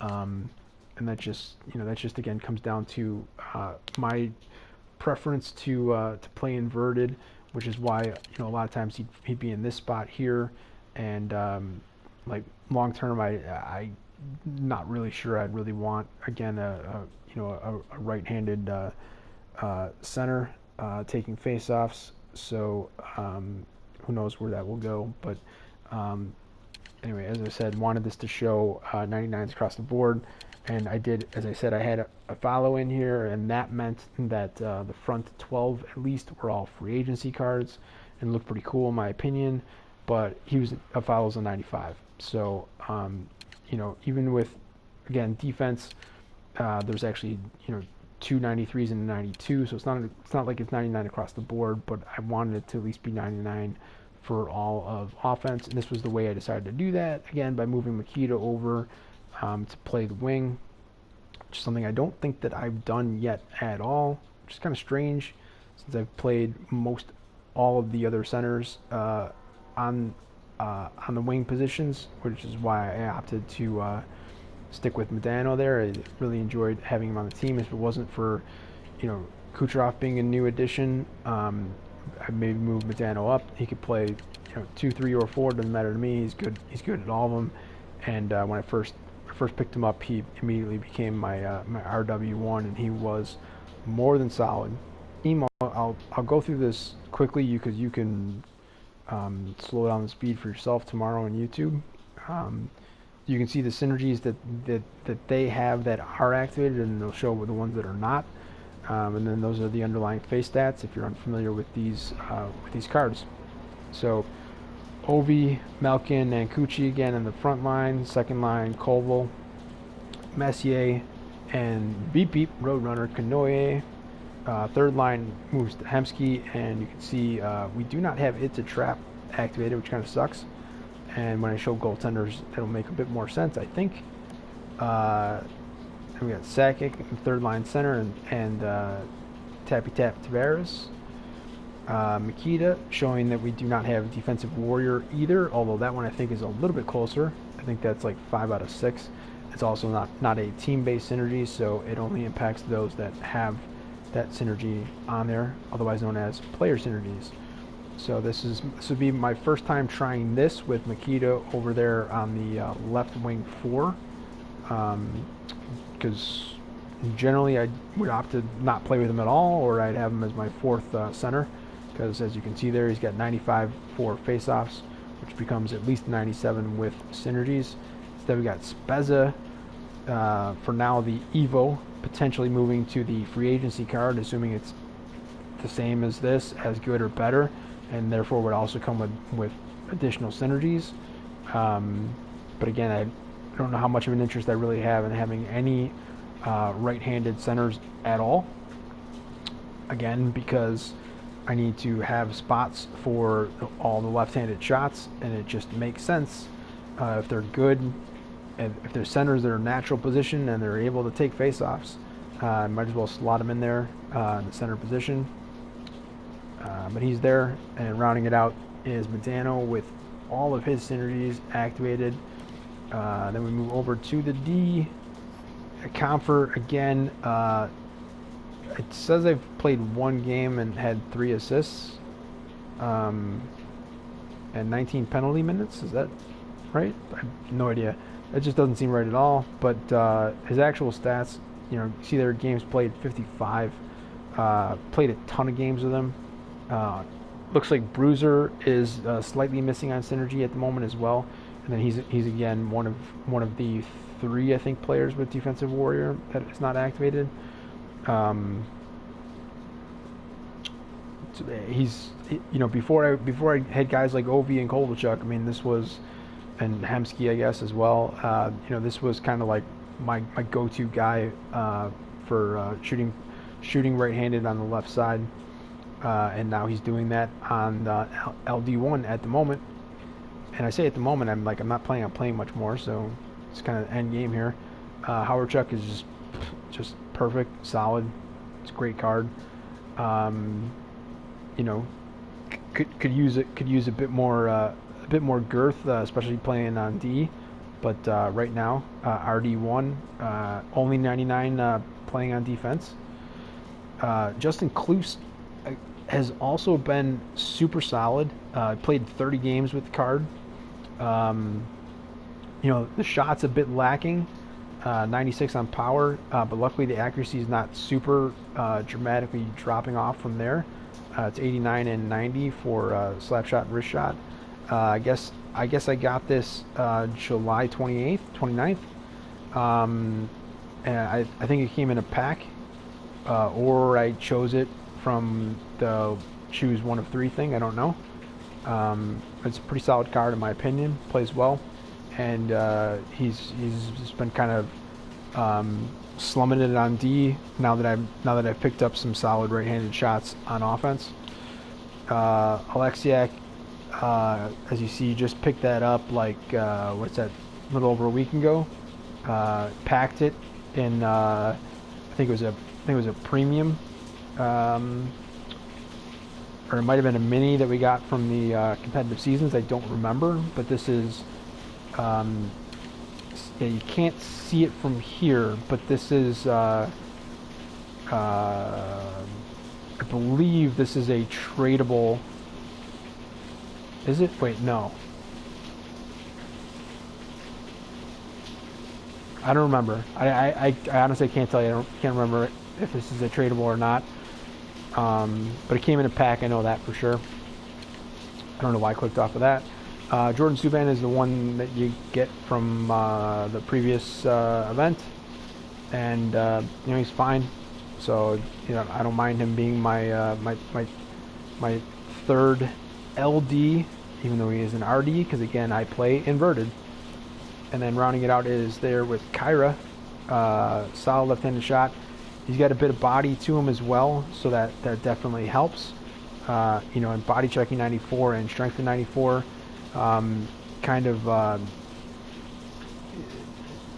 probably for me. I mean, he's played 68 games, played a ton of games, and I think that picked it up back in July 18th. don't remember exactly how I got it. Might have either packed it, or this might have been one of the first ones that I did in the one of three selection things or whatever. Which was kind of sad to think that a 93 would have been the highest overall. So I don't think that's what it was. I think this was packed. Um, and um, I think that this was. I think that he plays a certain way, and he's good. I enjoy it, but I think that there's a part of it for me that's like a carryover from first Bufflin, who sure is right-handed, and then later Evander Kane, of just being the bigger-bodied guys. One of which is actually had been, has been officially moved to defense, but did win a Stanley Cup as a forward. So, meaning, I'm referring to Bufflin in that case. So, and then excuse me. When I show my full round out of who's left, like who I can't get rid of unless I put them into a trade-in set or whatever. You'll see the Evander Kane, and that he's clearly a left-handed forward who, just I guess because of the abundance of left-handed shots, I'd move over to defense. Fuck was that? I'd move over to defense fairly often, because he was he's a bigger body guy and he could definitely handle himself there. So I think that has kind of carried over to how I feel and play with Kara. He might actually be a little bit taller than Kane. But either way, pretty solid. And so we'll just show why this is not with an overall 97. It's 99 offense, 99 defense. Even though it doesn't look like a 99 defense, but it is. That's because it's the defensive stat. It's not really based off of these six guys. It's based off of defense in general. And then we show, at the moment, we're going with Igor. Says no bearing whatsoever. The goalies are weak. It says I don't want to show this, but I have to be honest. So we got Kincaid, the only free agency goaltender that I have at the moment. I don't know why I keep saying at the moment. I guess I feel like I'm going to make a change at some point. I don't know when that's going to happen. And then we got the the meme Moogie in there, who's burner. Like there's every single player has burner, so it's not doing a thing. He is adding one for It's a Trap, and I think it's like 9 out of 10. I'll show that in a second. But he is getting the beauty. I think that helps get that off. But also he just happens to be like the highest overall rated goalie that I still have, because I accidentally sold my DiPietro that I chose as the choice of the one of the four when the draft selection thing came out, and he's a 90 overall, and it had more synergies that he added than Moog did, but it's whatever. So I think this is what I was saying, but like that's why I was slightly considering the 99 Andre the Giant Russian card, because it's not just that he's 99 overall and is the type of 99 that I'd be looking for. Maybe not as big as I would like, but his aggression stat was like one of the few that was not 99. And again, because it's not a stat, it's either an attribute or a tendency or a trait, and that just means that he's going to stay in net more frequently. You see that here with Kincaid as well. And look, if you think that aggression is something that you would want, you think this looks terrible at 76. It's really not. It's super helpful for me. He's going to stay in net more often, probably more often than even Moog would. Yep. So Moog's 89 is an 85, and a lot of the alumni, especially the significantly older dudes, are like super aggro and just not at all fitting my play style. I do not control the goalie when I play, and so I need him to just kind of stay back in net. So that's what we got there. That's the full squad. And then you're going to see some of this in a second here as well. So this is how everything kind of gets activated, and everything that's not a team-based synergy, it's just those that are shown here are the ones that are getting these bonuses. I'm not going to read off all the what you get from each of those synergies. You know, so this one's +2 for offensive awareness, passing, and poise, but whatever. So it's 9 out of 4 for PP, 7 out of 4 speedster, 10 out of 5 NFP. 8 out of 4 face-off master, even though it comes from like 4 people and they're not my centers. Sakic and Malkin are the only 2 that are actually centers that I play as center. 8 out of 4 heavy hitter. It's a trap. Would get activated if I put a gold trap head coach in, but can't do that at the moment. We get to the other ones. Call the shot, 9 out of 4. Breakaway boss is just fucking crazy for another player-based synergy, 14 out of 4.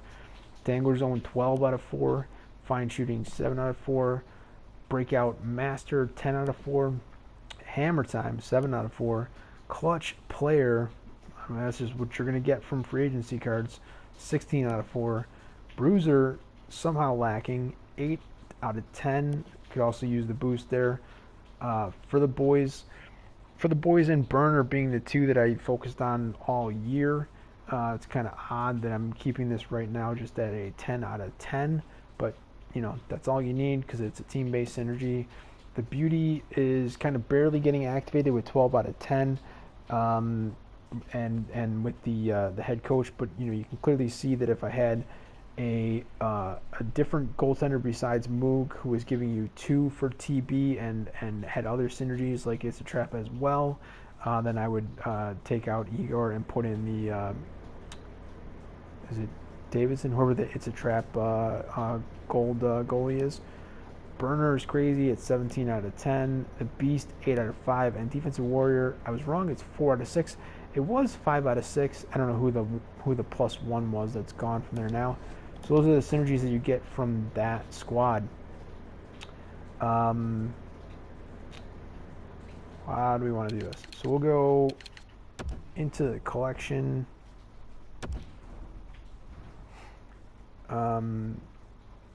Yeah, I'll show it like this to start with. So it makes it seem like, you know, 146 items, like I've got a bunch that I could sell. It's not necessarily true, and I'll show that the difference between those in a second.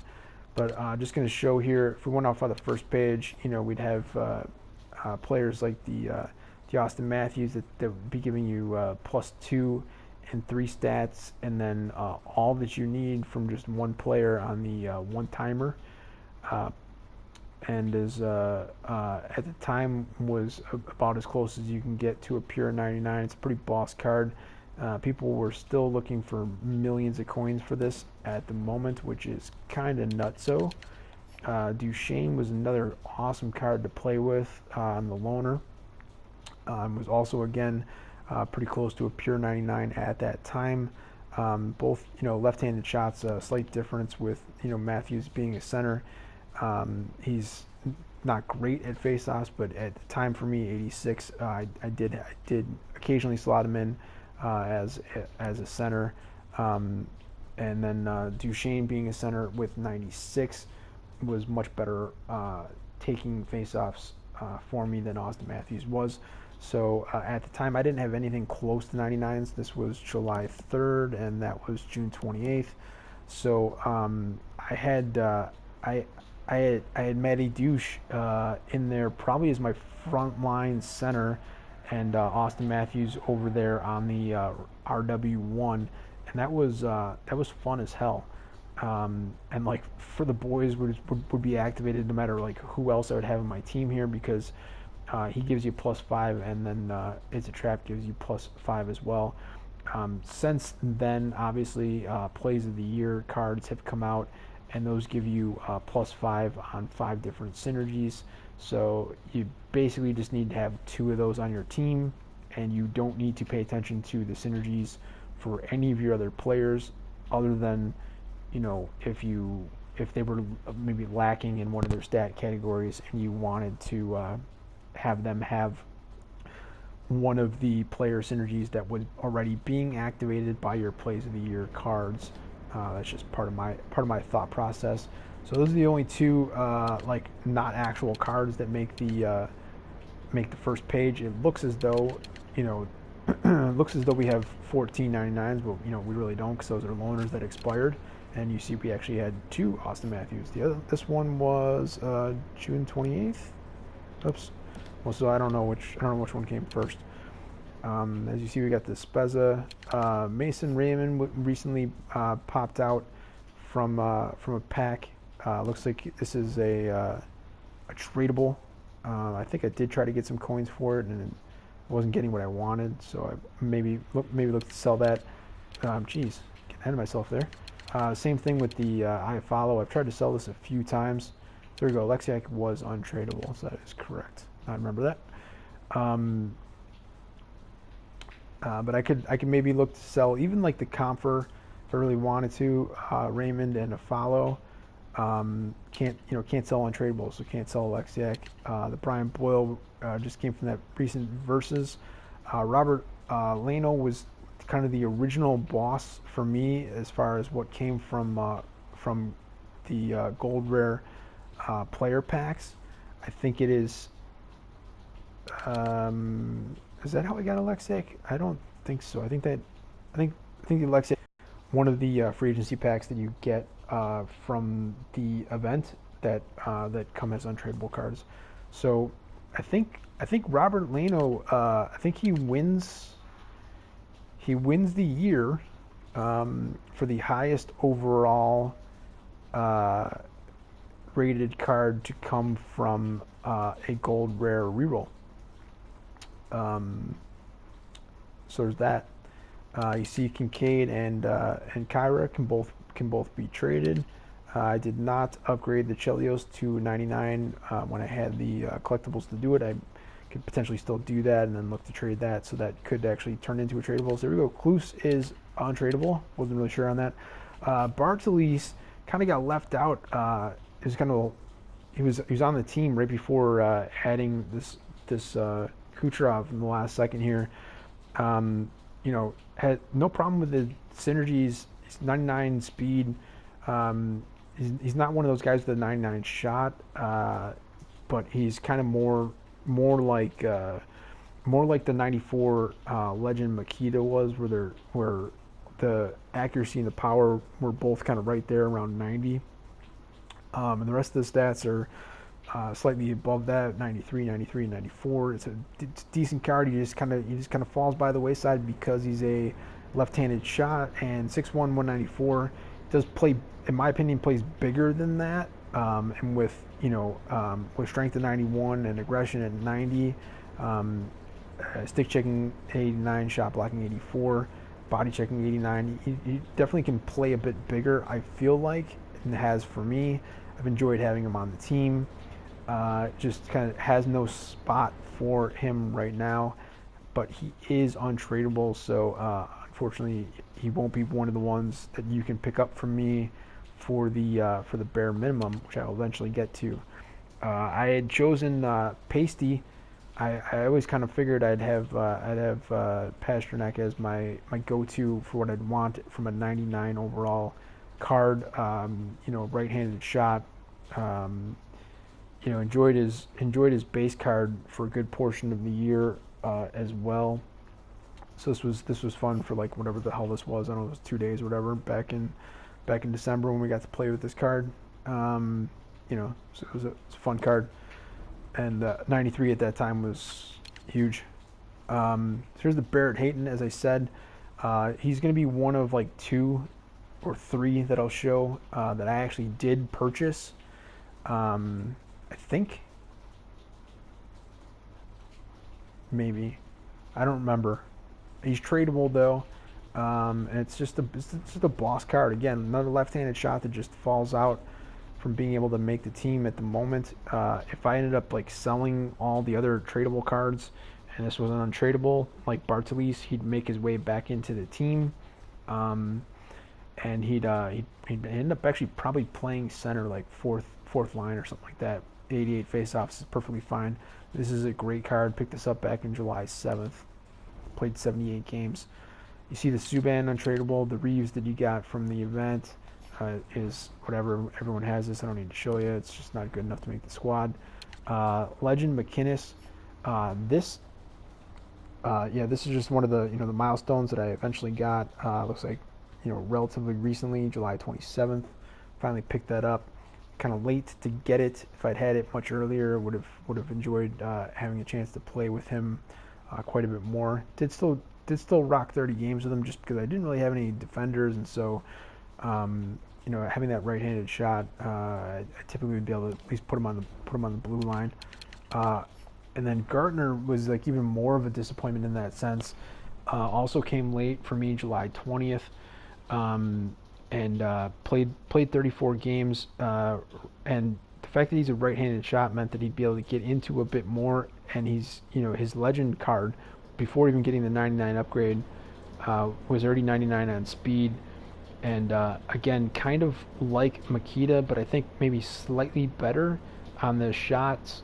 Has a bit to it with the power, and still 90 on accuracy, and the rest of the stats are what they are from a 6'1", 190 player.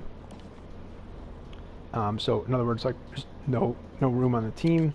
Camilleri was another one of the untradables that were picked up from the event. He's fine, just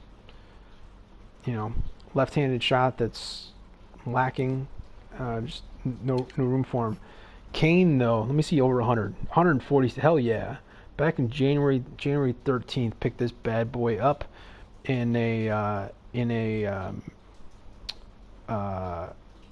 gold rare reroll. Super stoked to have picked it up, and ripped probably one of my highest numbers of games played of cards that that I still have that are untradeable or whatever. Again, back in January, at least for me, having a 98 speed who's got good shot, because I clearly did not have the Gartner or anything like that yet, was pretty solid. Granted, he was left-handed, but there weren't other left-handed players that were kind of at this level at that time. And also, as I said, I liked to have burner activated whenever I could, so being able to add +1 and be able to have the CP as an extra one from a gold rare card, because standard base gold rares would just get you +1 on one synergy, was a nice little bonus. Really enjoyed playing with that card this year. Patty Kane was the one that I chose in Thanksgiving. And this seemed like back in November, this seemed like an end game card. I didn't know how crazy they were going to go with the 99s at the end of the year. I kind of thought that all of the team of the year cards were going to be 99s, like maybe even pure 99s. I didn't realize how many team of the year cards there were going to be, and then I didn't realize that there were going to be like 7 different types of special cards at the end of the NHL season that were also just going to be just crazy in how they handled it. It says no games played. I'm pretty sure I played a game with them. But yeah, that is expired. There aren't going to be too many more other expired cards that are still going to be listed here because there's no reason to keep them really, but I mostly did that just so that I'd always have it at my fingertips, so that I'd be able to determine if I wanted to go out and get it. This Tradeable Bernie Perrin, I didn't buy that.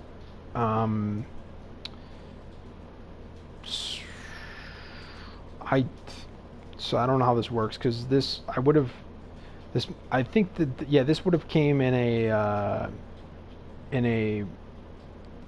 one of the free agency packs that was not untradeable. I mean, do I need to show you? Whatever, there's the stats. Great. Molson was another one that we got from just playing the events.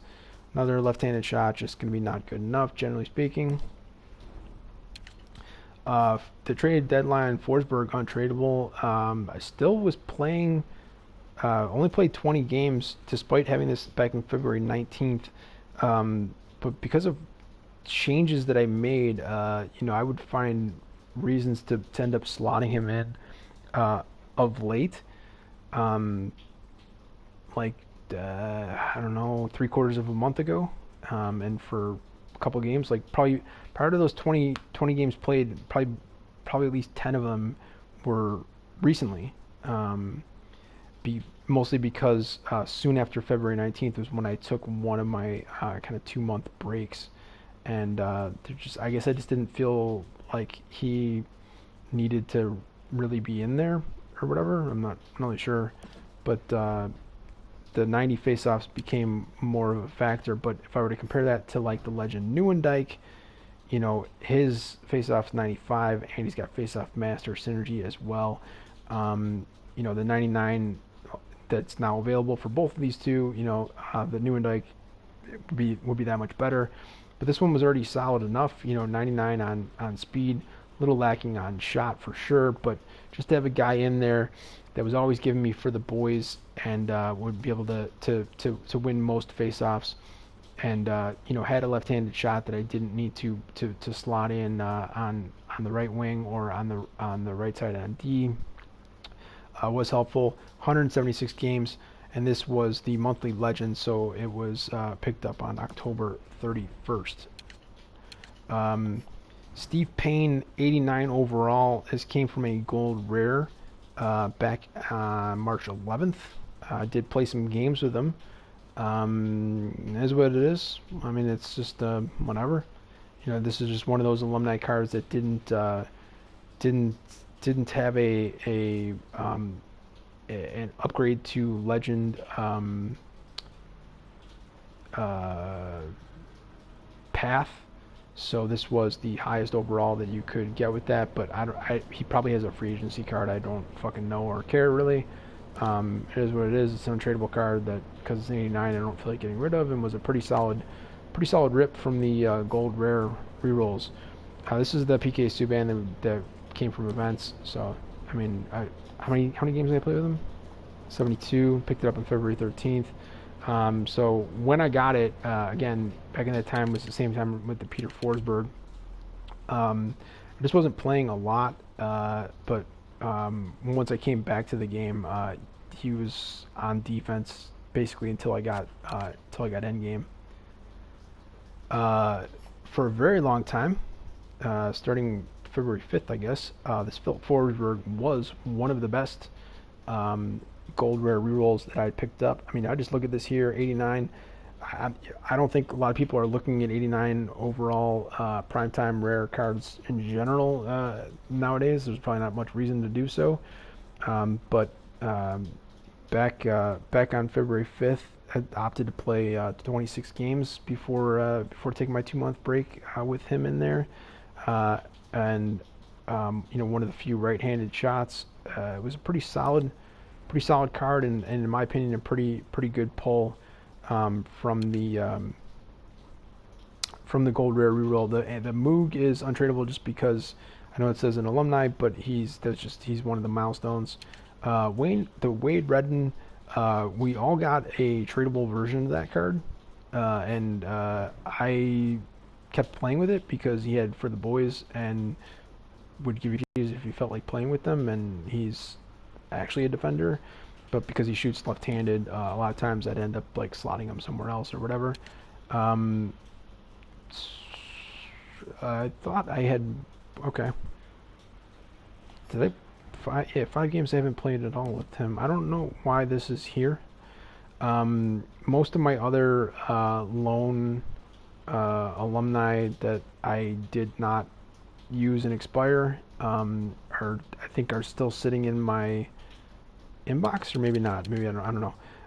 Ferraro, I didn't end up upgrading to the 99 because I didn't feel like upgrading him to 95, and didn't realize that the next month you'd be able to do. But who knows if I would have really wanted to be rocking his 99. I'm sure it's fine. It's a fine card. But like this being an 88 would mean that like his body checking wouldn't be 99. His aggression again would be low, but that's like whatever. His strength wouldn't be up there. His face-offs would be basically just right there, maybe a 98.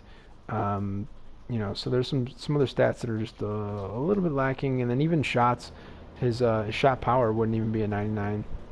So it is what it is. But again, this was the very first. We had this before the end of the first month, and the first month was only technically half a month, or 3/4 of a month, I guess. So this was the first monthly legend, and was far and away my best card that I had at the time. So he was my frontline center, and played a ton, 176 games. Apparently this is a tradable Marcus Naslund. Again, this would have come just recently from August 16th from one of the free agency packs, because I would have no reason to have bought that card. Let's see, Bernie Parent. On here we're showing 2 different base untradables, and Billy Smith we're showing 3. And I think that there's probably more in the collection that are sitting over in the legend upgrade set process thing, but the collectibles and all that yada yada makes it stupid to do that at this point. This Crosby, came somewhat recently, June 29th. I did have one before, but it was a tradable, and at the beginning of the year, to give a sense of like why we're looking at almost exclusively untradeable cards at this point. After Halloween, I decided to switch up what I was doing here on the channel and my whole kind of focus for the year, and wanted to play all games that I played in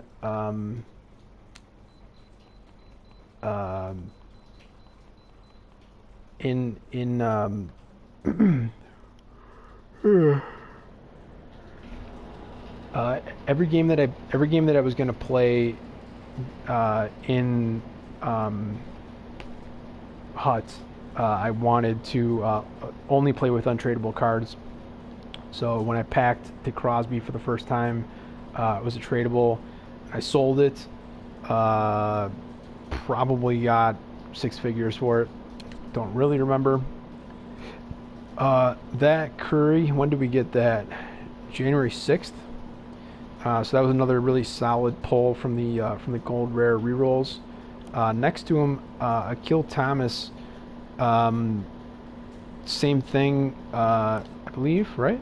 Yeah. So another great gold rare reroll pack, in my opinion. One of the first kind of diamonds that had come out with the heavy shot, 96, 97 base on the shot powers, back on February 11th. Played with him in 51 games, and he's only at like kind of twice as many games as the other cards that I picked up around this time, like the Forsberg trade deadline, just because he had the right-handed shot, and was close to max speed and close to max power on shot, so it just made sense to be able to slot him in there, capable of playing defense, even though his defense is 84. So endgame it looks terrible, but back in February it wasn't the worst.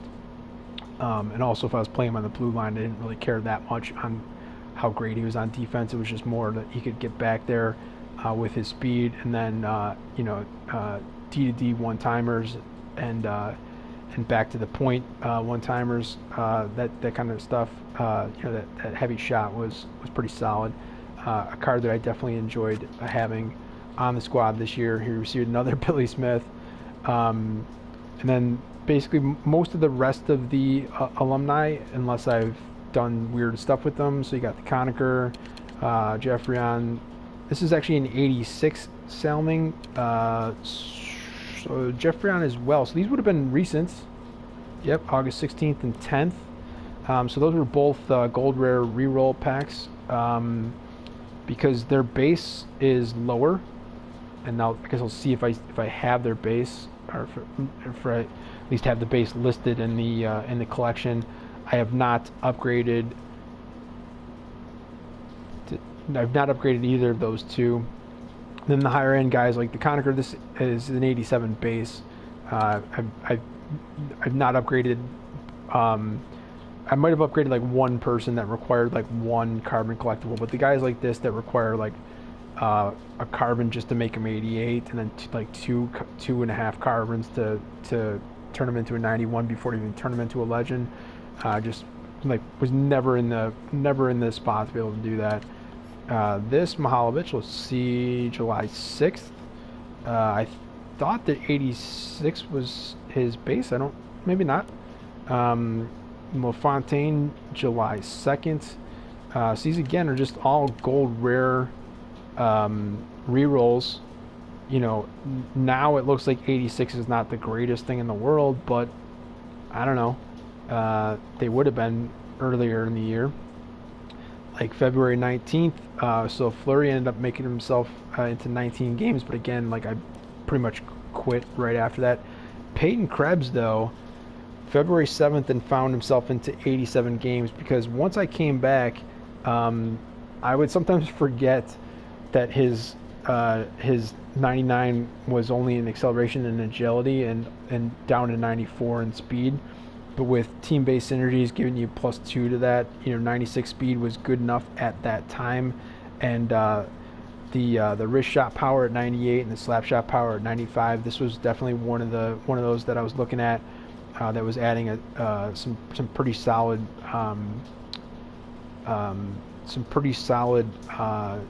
power on the shot, and he did give me face-off master synergy back when, like I would still sometimes need that to happen.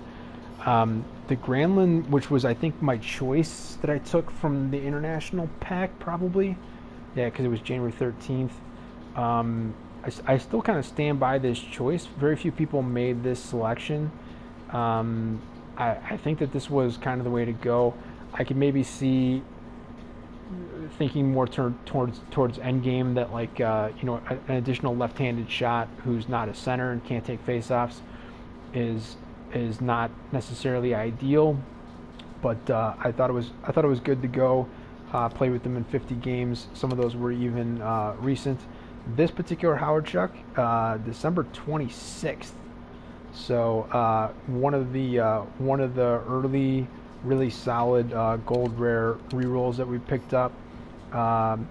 Ristolainen was part of at that time part of that the Christmas event that you picked up, and played with him in 99 games.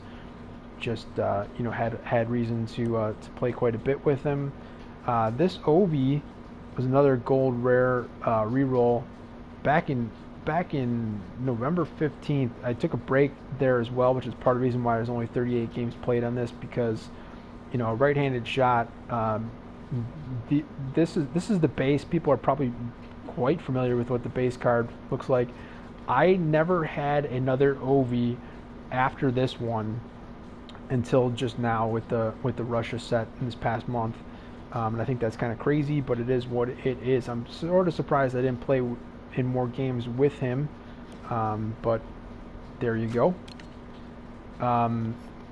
Comparing that to Bergie, this was super early. This was probably October 23rd. This might have been one of my first gold rares that I was just like, hell yeah, end game. Like, it's so far from end game, but I just was clueless as to like how truly end game was going to be.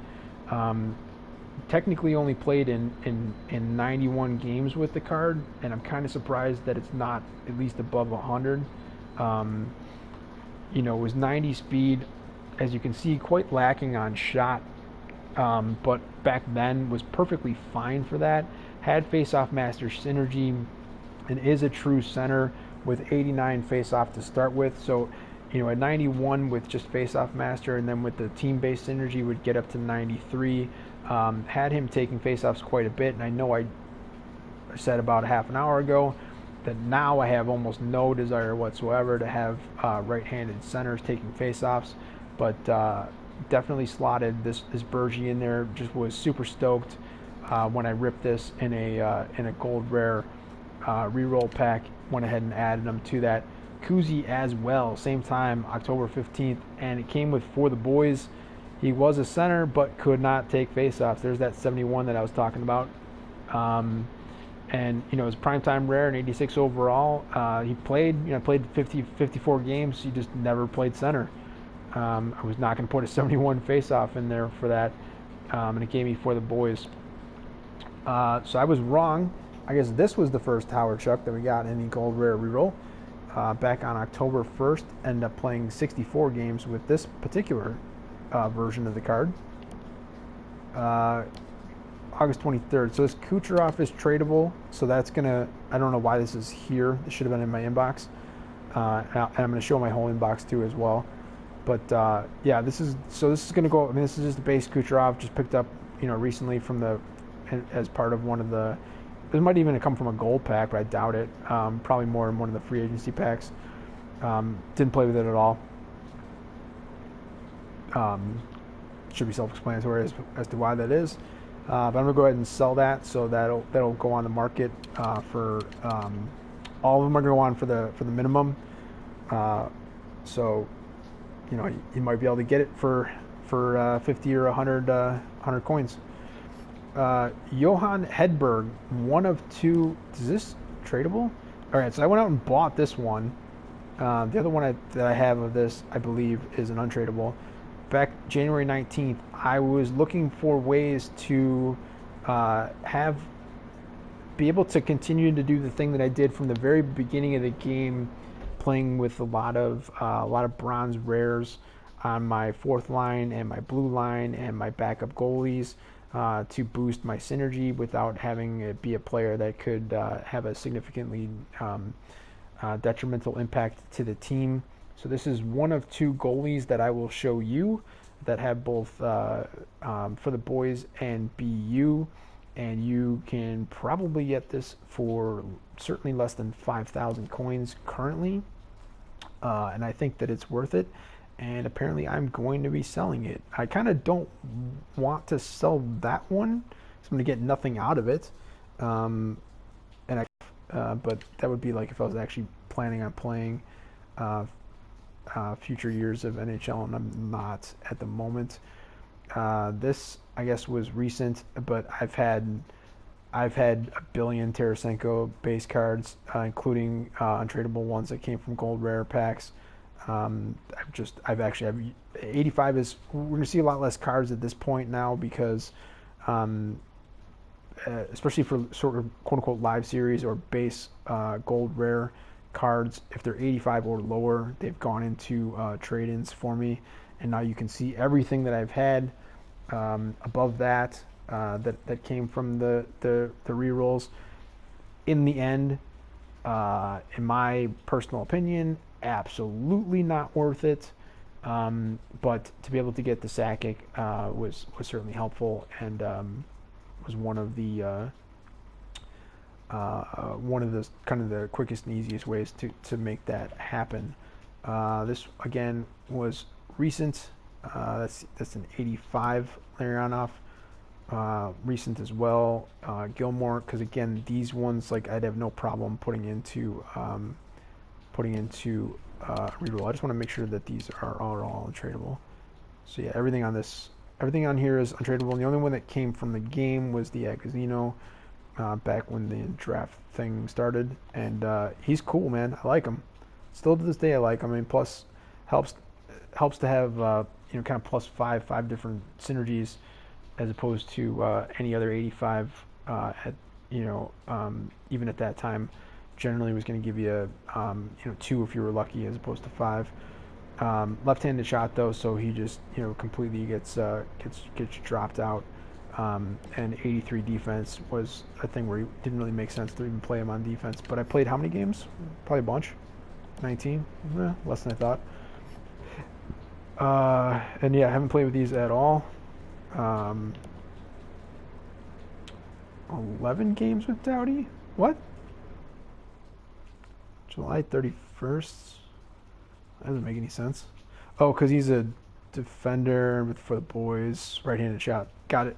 Yeah, so I played 11 times, just putting them out there. Maybe on the blue line on on the left side, or sometimes even in the second line. And the Kucherov did not play with that. So yeah, so this one's the tradables that'll go on market, and that's an untradeable one. And then Tavares, never played with, picked that up in a gold rare reroll, apparently back on February 23rd, and just never played with it. I mean, face-off master synergy for a center had 74 face-off. You know, his 99 now is one in which you know, I can justify you know, maybe putting him out there, considering he's a left-handed shot. But then it would just come down to, you know, who I feel like playing with on this on the wing. Like maybe I'd prefer to have like a Modano on the wing as opposed to him. But this particular one, no games played for what should be obvious reasons. Sebastian Dyke, February 21st, Diamond, only played 4 games. You know, it is what it is. Right-handed shot, decent size, 6'0", 187, 96 on speed, but it's just the shot was just weak, and this was just kind of a victim of circumstance that it came at that time when I, you know, quit for two months, and when I came back, cards like this were not helpful. I'm gonna keep kind of clicking out just so I can know the difference between what's tradable and not. So here you see the Gilmore. This would have been the one that came from the milestones, and it's expired. I don't know why I have not got rid of it yet. Okay, so the Hextall, that particular Hextall, and then the Robitaille are tradable. The rest are going to be untradable. So Landeskog came super early, October 28th. And then somehow only played in 16 games with it, even though, I mean, I'm looking at it, it seems like a pretty decent card here. That would have been, obviously, all of these are coming from the gold rare reroll packs, including the Lettinen, which is, again, a special edition alumni, not part of the upgrade process. Ended up playing 35 games with him, probably just because he was a right-handed shot, and back at that time, anything kind of close to 90 on shot, who wasn't super slow. Like he's defensive warrior, and he's got 88 defense. Probably played a lot for me on defense when I wasn't slotting somebody like Conacher or Geoffrion into those spots. The Halloween Marchand, October 20th. Close to 90 on speed, but not quite so on shot. So he only made it into 18 games. The Chris Letang primetime, October 6th. So now that we've gone through the whole thing, I was trying to go off of memory, but I believe this was like the first one for me. Ripping this in the gold rare reroll, I think was part of and the sweet graphics on the primetime cards, because I wasn't buying any of the primetime cards. I wasn't really pulling them in packs for the most part. So I think this was kind of like the thing that started the whole thing off for me. I mean, this was not even a full month into the game. Getting this, you know, he was fast. The shot was okay for a starter pack card, you know, and is a defender and could play defense. So I played him in a bunch of defense. Played over 100 games with me. Those were all early season games. Seemed like a great card at that time. Seemed like a great player at that time. Yeah, probably had a fair amount to do that combined with the primetime koozie and the team of the week Bergie, I think were probably primary instigators for convincing me to continue to do the gold rare rerolls even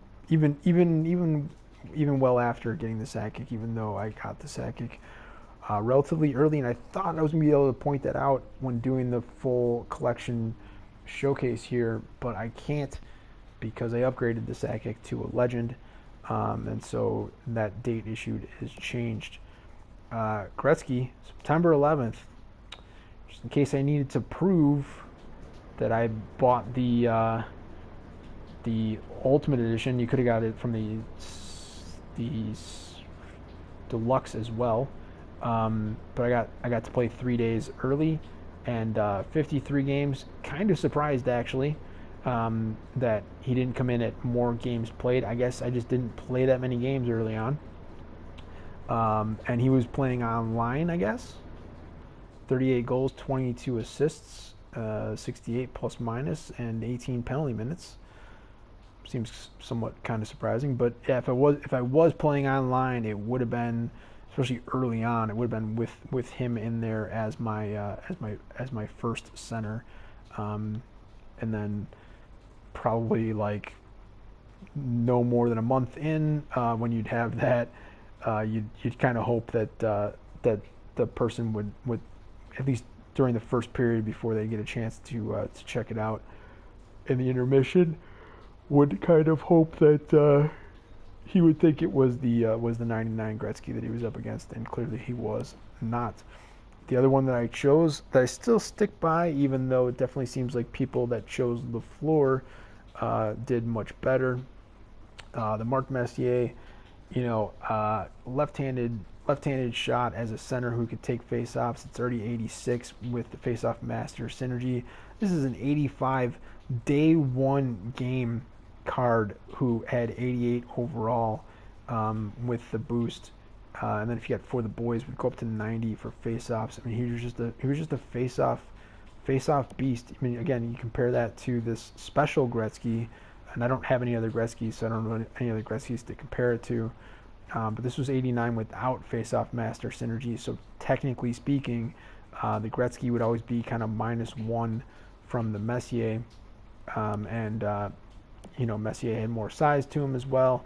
I just definitely enjoyed it. They both played about almost the exact same number of games. This Robitaille, let's see what's going on here. Yeah, this was recent. I'm going to go ahead and put that on the market. This Hextall is also recent, but this Hextall is part of a reroll pack. And then the one next to it, same deal. This is within a week, picked up 2 84s. This is a +1 from his base, so it is what it is. The Honka came from the draft event as well. I did end up playing 65 games with him. Right-handed shot on defense. Having all those synergies, I think, was kind of the main reason for doing that. Had the speed, had a good enough shot.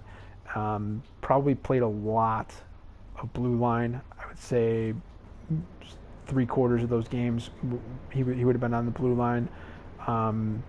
But I mean, even looking at that now, it's not technically an in-game card. How can an 84, really be an in-game card anyways? But it's a card that, like, I could play with him on defense right now, and I'd be mostly fine with that.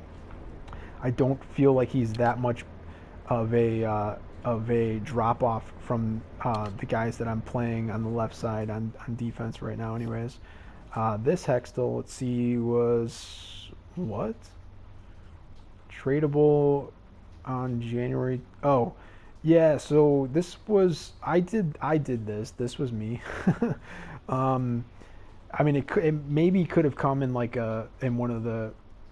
I don't remember, were the gold packs. Did the gold packs give us tradable cards? I don't really remember now that I think about it.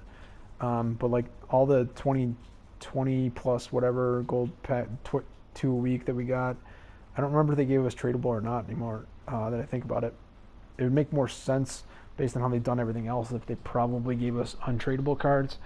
But this apparently came from January 22nd. I think I bought this. I think I bought it, cheap at that time, whereas now you could get it for like 500 coins. But it was basically to have a goalie who had 2 synergies, and one of which was for the boys, and I was trying to get Bruiser off as well. So if I wasn't looking for like Hedberg or the other one that I haven't pointed out yet, and I don't know why, I think that I don't know what's on. I don't know what's going on with that. I don't know where the other goalie is at. Maybe in my inbox. Maybe I'm selling them. I don't remember. Um, but this was if I was going with For the Boys and Bruiser as opposed to For the Boys and Burner. If I didn't need him, if I didn't need the goalie, particularly as a backup to have Burner, I would go with this.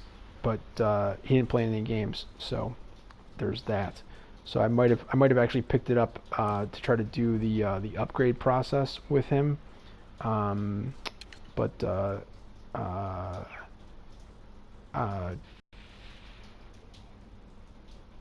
yeah, I can go into the legend stuff and show which ones I did and did not do, but I don't think I ended up doing the Hextall, but I considered it. Denieko I absolutely did, so I have no reason to have this card, and it just came a few days ago.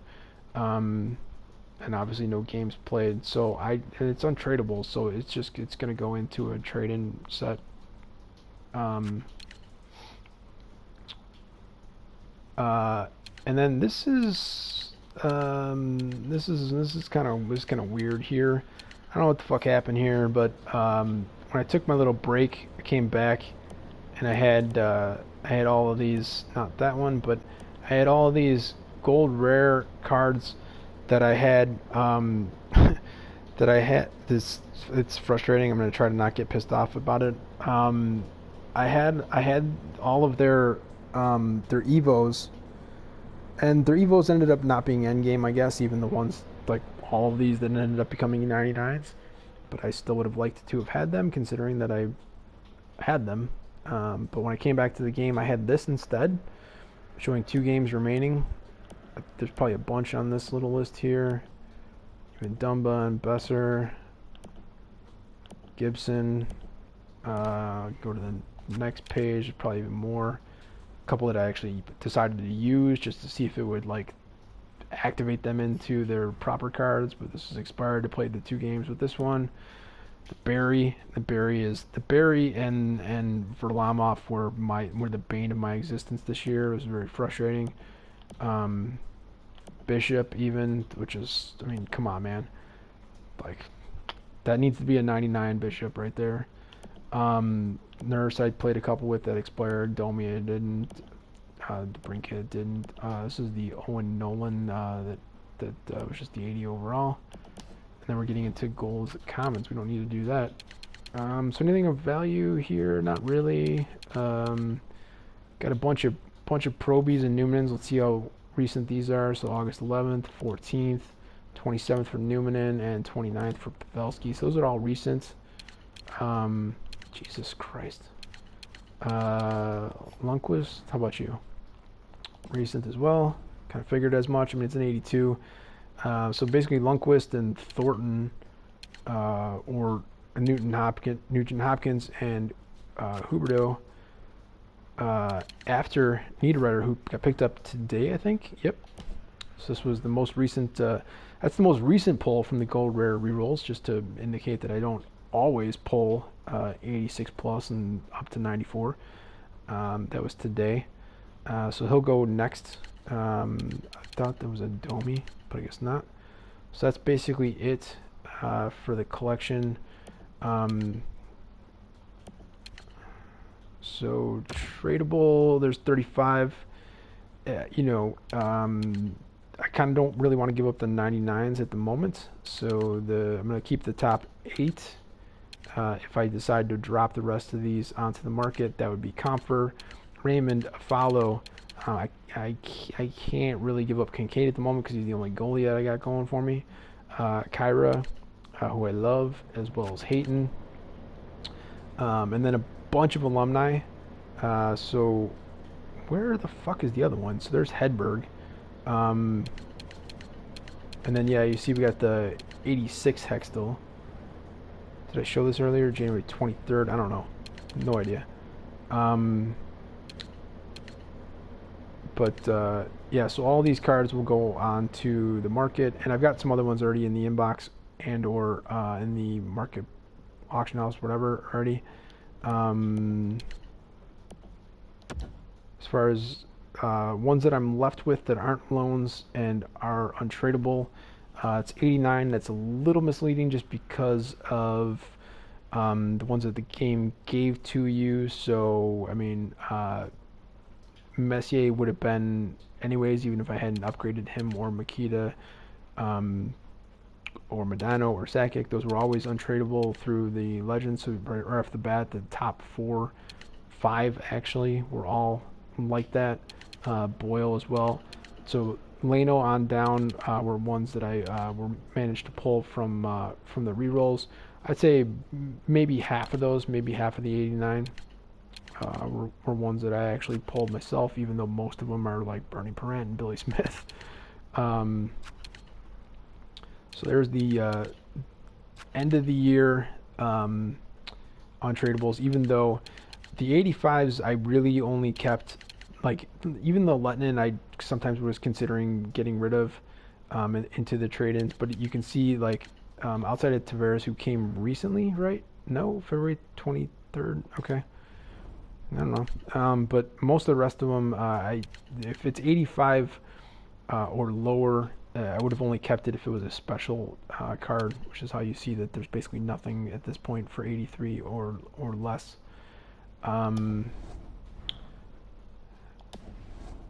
Anything else of value to show? So we'll show this 6. We only got 6 things on auction at the moment. So there's the tradable 82 Danieko, Linden, and at the moment, yeah, I have them up as 5K, just because I was like trying to see if alumni are capable of getting anything of value, but like they're not. Here's the Varlamov that is was almost more of the bane of my existence than the Barry. At least in this one, I got to keep the Evo because Varlamov was chilling in my inbox, because at 84. He would end up getting put into the autofill for the gold rare reroll way too often, and I got sick of it, so I just put him up on an offer for probably close to what I have on the buy now, like just asking for, a ridiculous amount of money for him, and didn't get it, so it went in the inbox, and I used the inbox as a way to basically keep stuff off of my collection that I didn't want in there for various reasons, and this is one of them. But I am now willing to give him up in the next 9 hours and 7 minutes. Starting price of $1,200, which is insane. Nick Schmaltz, it's just $1,000. It's whatever. It's a diamond that nobody wants. You can have it cheap, and it'll go back on tomorrow for the minimum of 50. Those are really the only 2 that are not alumni that I have up there at the moment. So then we'll just rip through the final. What was that?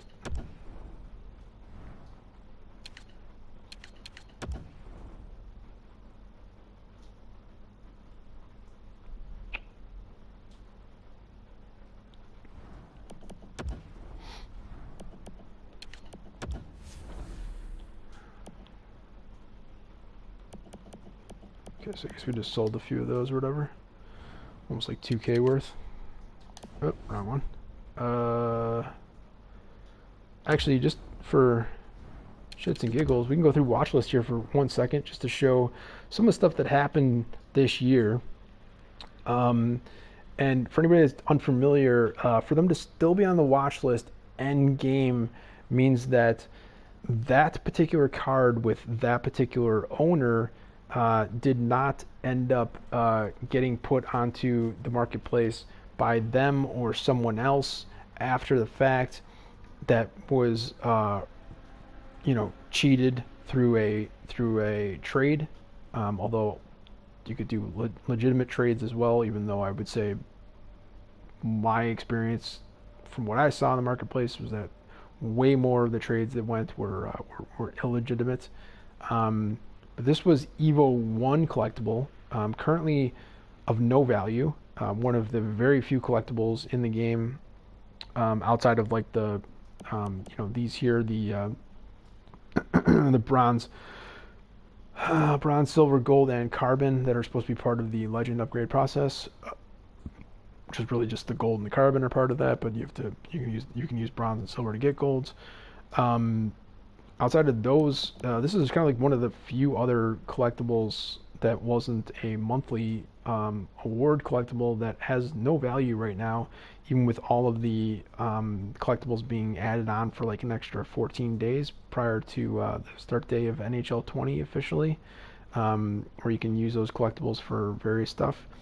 But unfortunately, like I can't show when these were, but at one point, you could have put, and this person did, they put it up for 50 start price with no buy now, and it ended up going for 22K. And if I recall correctly, for a long time, 20,000, maybe up to 30,000 was probably pretty standard for Evos. We'll see if there's any others that are still here in the watch list. You might be looking at this, and if you weren't around for it at the time, you're like, what the hell are you? Why did you have Mike Smith and Gabriel Bork on the watch list? Well, that's why. Because overnight, these gold commons that you could trade in with quick sell for 500 coins, and many people did because they didn't have much other value than using 5 of them to get a 1 gold rare. And as I have clearly pointed out, even though it was kind of fun in the first year, and probably my only year, to do the whole re-roll process to see if you pull anything fun, generally it was a waste. So I don't think that I would have done that again. However, overnight, Mike Smith and Gabriel Bork turned into 30K cards. I might have got rid of other ones, but I saved these 2 because these were ones that had actual bids on them. This is actually what they sold for in the end. So these were going for 30,000, and I forget exactly what this was, but I think you needed like 4 or more of these to get something crazy, and this was super early on. This was technically last calendar year, before the holidays, I believe. And then this carbons, people were asking for 200K. I don't know when this was, but probably around that time. And people were paying probably close to that, certainly 6 figures. This one, it seems like though they picked a specific price and it ended up not selling. But I think I would have probably added it just because I added a bunch of carbons when I was thinking of doing the legend upgrade process. An 84 Trevor Linden, start price 38, and then buy now 999 above that. So 39,000 for an 84 Trevor Linden, just showing you the drastic difference over time. Unfortunately, though, like I said, I mean, I can't show. I guess they got it back on September 25th. Hold on one second. 11th, and how the hell did they get Andrew Chuck? Or is it the end of this? October 4th, September. I don't know what's going on there, but they got the card back in September, and then they sold it for 39. An 82 Evander Kane went for 17 and a half. 83 Hudry, people were at it. There's a carbon that did sell 175. So you see, like this one here, they're asking for 200. It's probably a little bit out of line at the time. Scuba Steve picked up 175K for the carbon. A base Bergeron was 96.05. Not that different than what you might be able to get for it now, even though it should probably go for much closer to 1,000. Andrew Chuck only 5,000. Carbon asked for 200, didn't go. Same deal there. Some of these I probably should just get rid of. Snowflakes sold 31, and golds 14 on that one. This one I thought was crazy until I realized that this. No, that doesn't make any sense, because if they would have traded this out, it wouldn't show on my list when I went to update the list. And so the fact that it's still here means that somebody actually put it up for that, and then it didn't. Nobody actually bought it. So this must have been recent, because that's like a near current price for those. Seems like the All-Star collectibles were going for 17, 20, 23, gold at 10, 125 for a carbon, 127 for a carbon, '89 Roadrunner, 215,000. '85 Larionov for that 69 didn't get it, but '87 for 100 did go. Part of this is just kind of showing my interest. I was looking to upgrade these players. I did end up upgrading Linden and Larionov. So 86 for 28 Linden, but the 85 Larionov for 70 was no dice. 115 and 120 on the two carbons. 87 Larionov, asking 80 to 90 didn't get. Asking 100 did not get. Asking 90-99 did not get.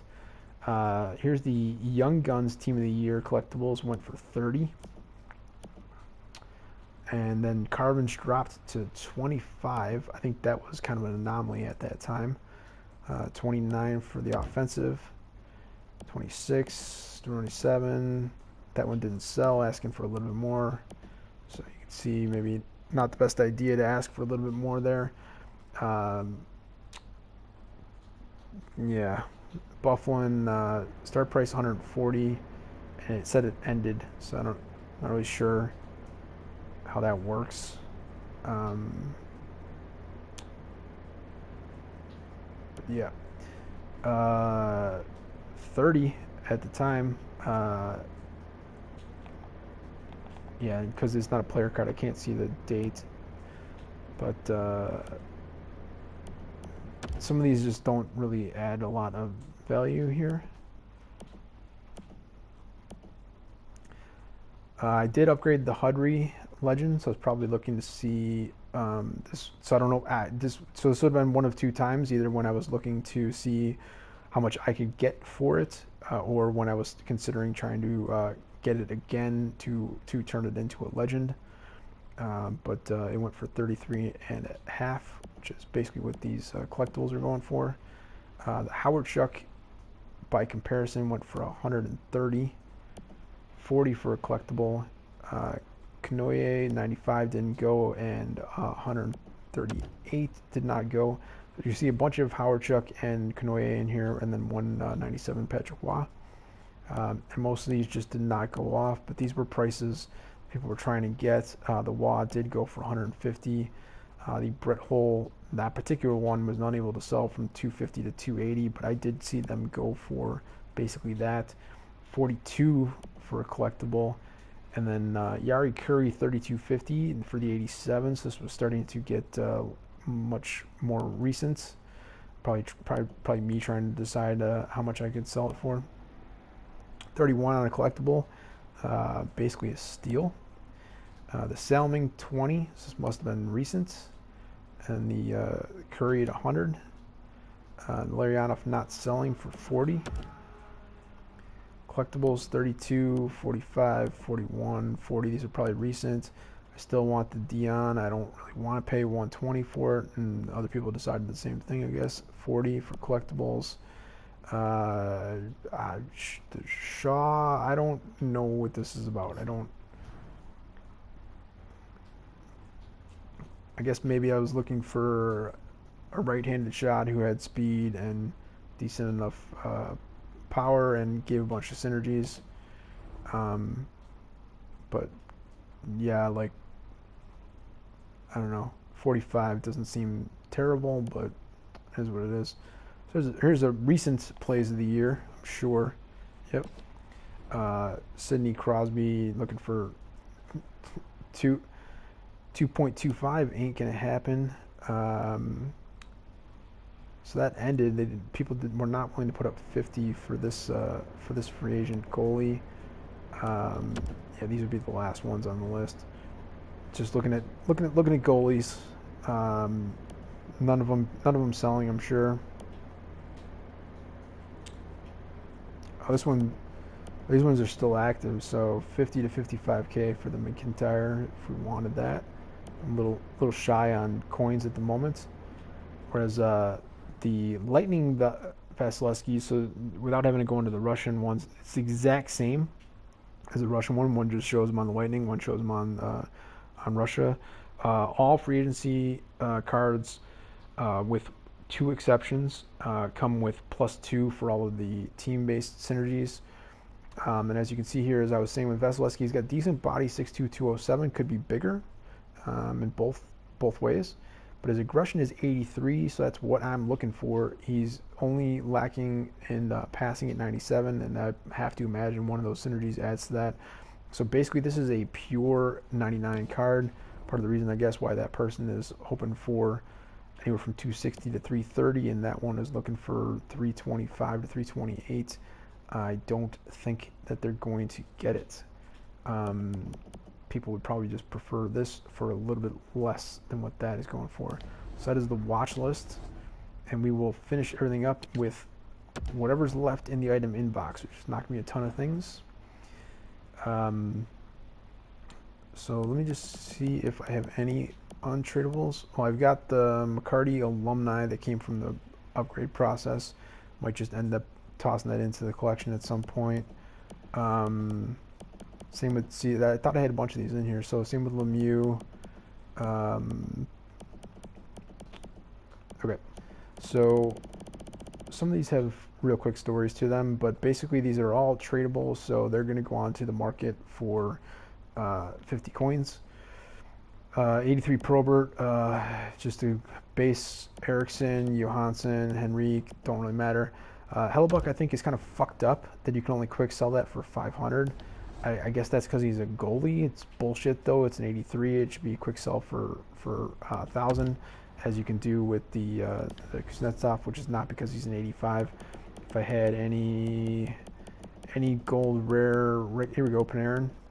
You can quick sell for 1,000, and it's not because he's 84. I wish I had like an 81 or 82 in here. That was a standard card. I mean, the Domi's and alumni, 1,000. So that's what they go for. So it's kind of annoying that the Hellebuck you can only get 500 out of. So yeah, none of these really have much of a story there. The Kuznetsov, everyone's had this diamond. I pulled it like a billion times. I had an untradeable one. I've traded in probably 2 different untradables of these. So this will go on the market for 50 later, along with the Gilmore. I'll be left with the McCarty and the what was the other one? The Lemieux.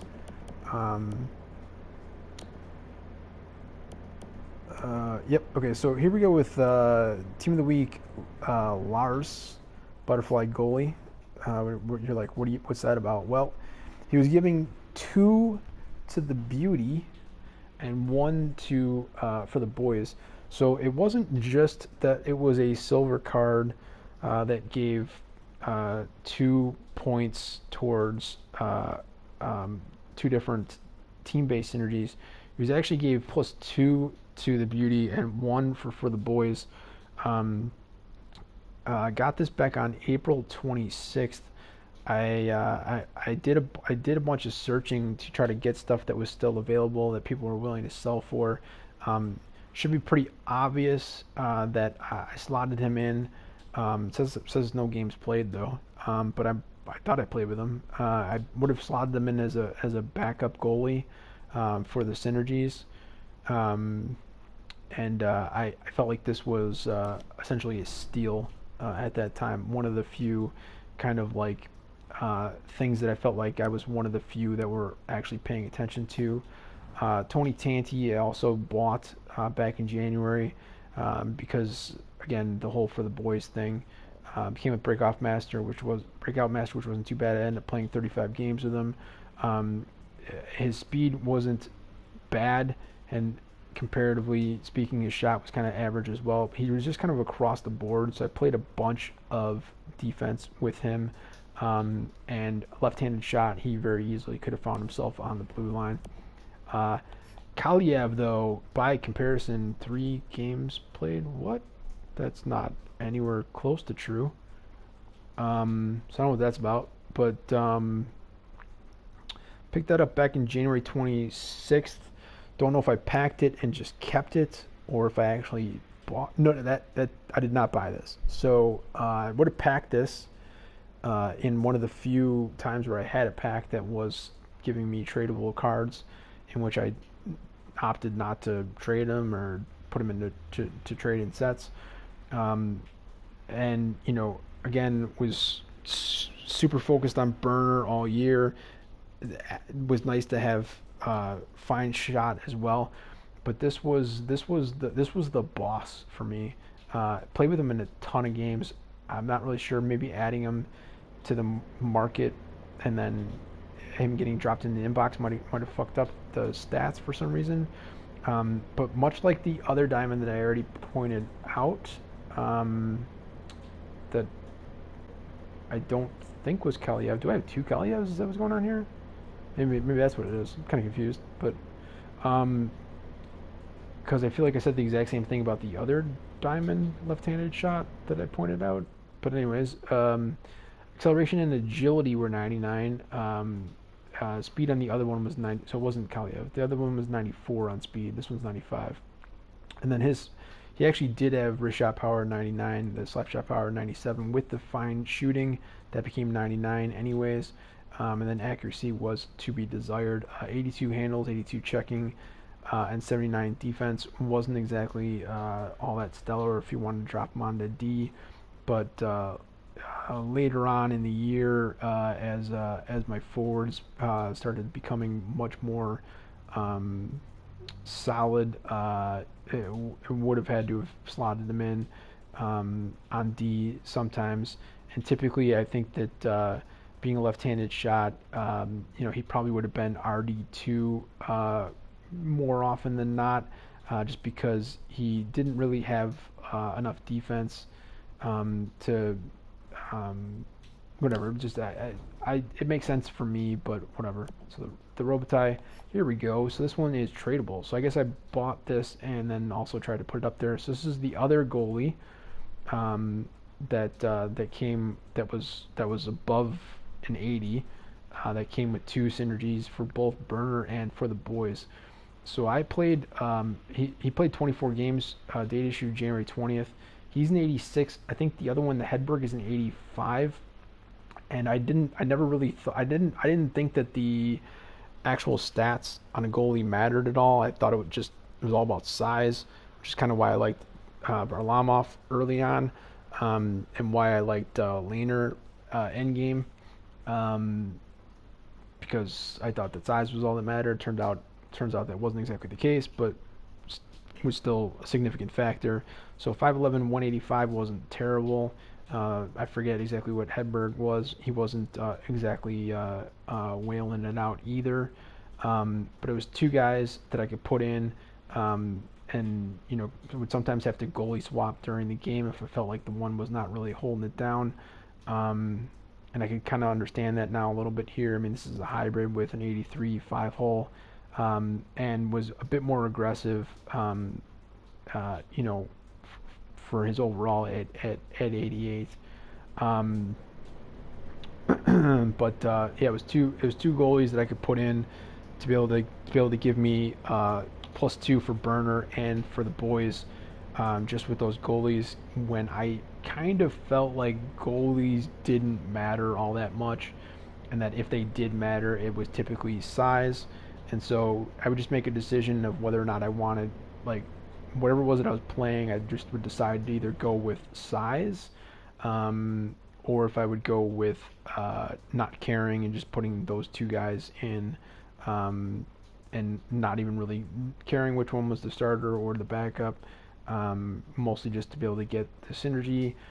These being both team-based synergies is the point, and you need 10 for each. So those 2 getting getting me 20% of the way there, made it that much easier to try to fill out my forwards and then make a decision on the head coach as well, because I was struggling that much to get things done. And you can see another example of that here. Pick this up. It says December 31st, so that meant it was December 30th, so not exactly on New Year's. And this is a forward who shoots right-handed, who came with for the boys and the beauty. So again, almost always when I've been looking for the boys and then looking to backfill on other things, especially if you got a chance to do any of the other team-based synergies, it was helpful. But he's a silver for a reason, so he would have just been a 4th line or just shoving him over onto the blue line. if it was going to be like a no more than like a 2 minute period, and didn't expect those lines to get into the games. And now end game, it turns out that they made the changes so that like endurance has a huge factor, and even in 2 minute periods, not even on All Star, but like not so much on rookie, and maybe not so much on semi pro either, but pro and up, endurance is a huge factor. And I see my fourth line and my blue line getting into the game way more than I would like, even with guys who have like 97 and 98 endurance. But this was another one of my kind of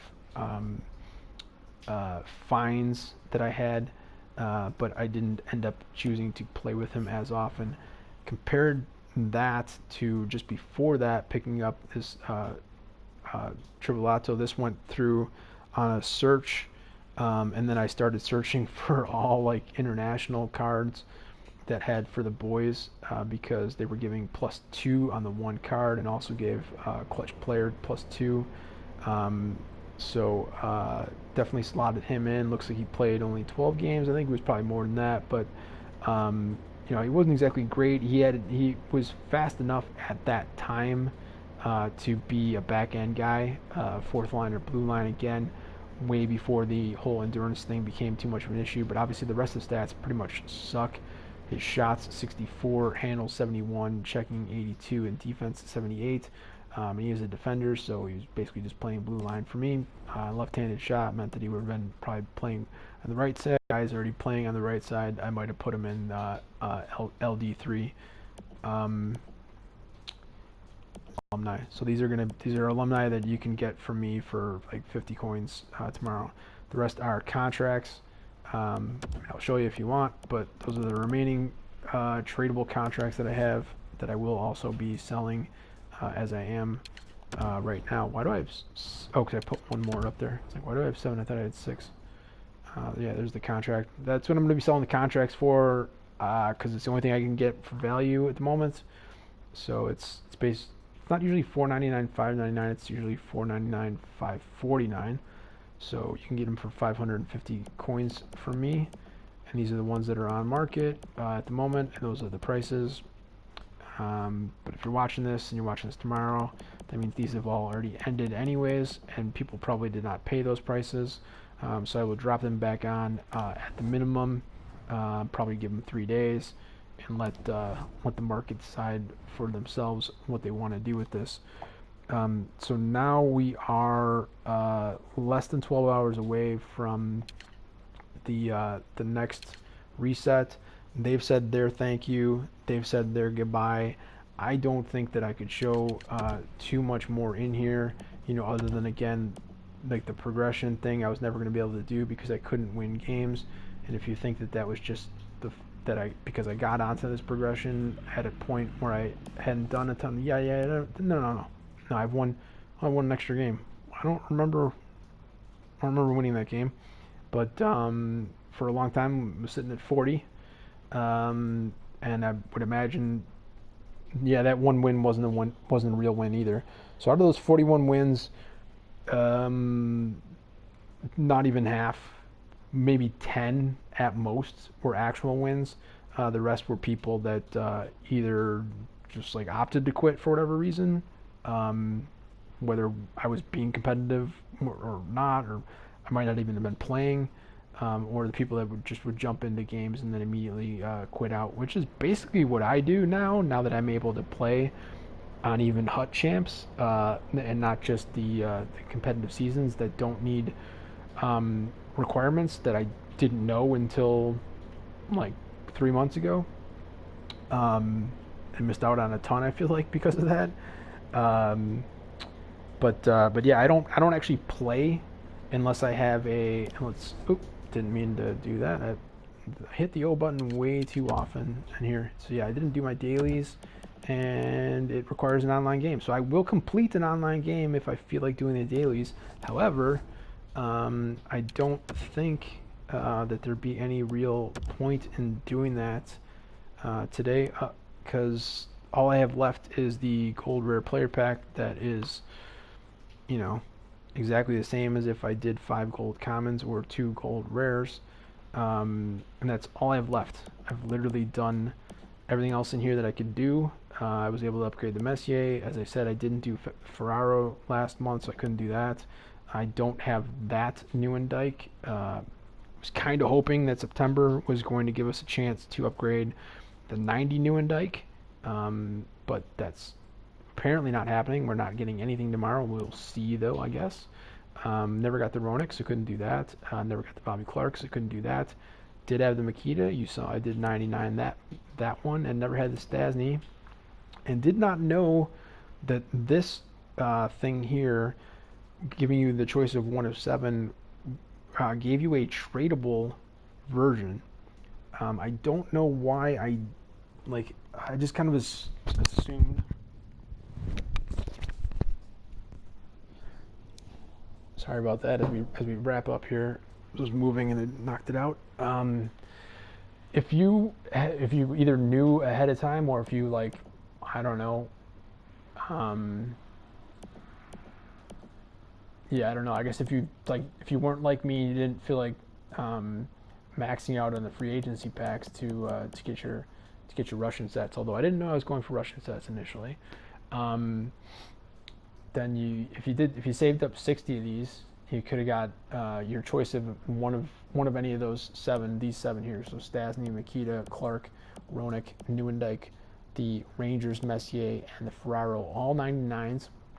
Any one of those 7 you could choose, and it came in a tradable format, which was Boss. I kind of wish that I would have known that, but I'm kind of glad that I didn't, because I feel like the free agency thing really worked out for my end game team, considering that I had no 99s before 2 months ago, when the first upgrades came with the Medano and the Sakic. Sakic was the first one I ever did. But yeah, I mean, I think it's cool for other people though that maybe we're looking for a source of coins end of the year. So not now, but half a month ago. But you wouldn't have had this at that time, because this required 60 of these. You get 3 a day max. This took 20 days in August before you're able to do this, and obviously you can't do it twice, even though it does say repeatable, which is fucking odd in my opinion. I don't know if they put the repeatable thing in there so that people would understand that these were not untradable, but whatever, because my Makita and my Messier are untradeable because I did the thing, so whatever. I thought that was kind of cool that people could sell them, and that means that now I can get a Stasny, a Bobby Clark, a Ronick, an upgraded Neuendijk, or an upgraded Ferraro if I wanted to, because they are out there on the market. But as you can see, I have no reason to really get the monthly award for today's daily. So I guess I probably won't be playing an online game unless it's good enough for coins. Now 200 coins, not worth it really. But yeah, as I was just showing it, the online, apparently I won 41 times and got the first level, which was probably 25, I'm guessing. 20, it's even worse. Never ever gonna get 500, even if they somehow allow at least online seasons to continue going, and I can find the only other person who's willing to play, and I just destroy them, which is just cheating, honestly. But then I'd be able to get a 95 overall Legend Sawchuck, not worth it at all. I'd rather have the Horton, and even that I'm much further away from, because I've never been able to get up to Div 7. All the rest of them are done.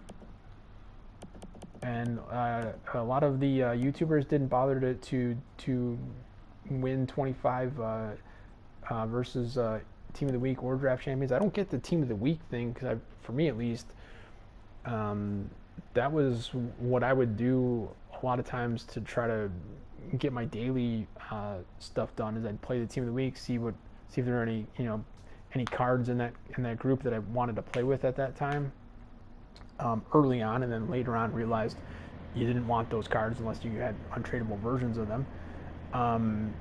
But I'd play the team of the week just to see how they were kind of going or whatever. But I would play I'd play it on rookie because you just run up your stats that way. So when you look at, fuck me, why does, like, when you hit O there, it should go to this fucking screen. Okay, so I'm trying not to get just super annoyed with this game now that I'm done, but it's stupid. And the game, and if I'm here and I click O, I go there. But if I'm here and I'm here and I click O, I go there. But if I'm here and I click O, it clicks all the way out. It's not how it should work.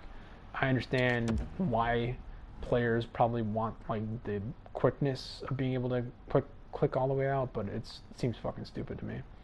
But anyway, here's the dailies. What was I doing? I don't know. I don't know. Why did I even want to come back to this part? I don't know.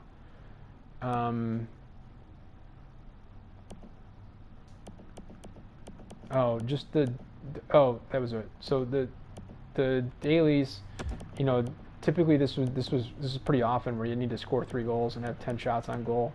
Sometimes have 20 hits.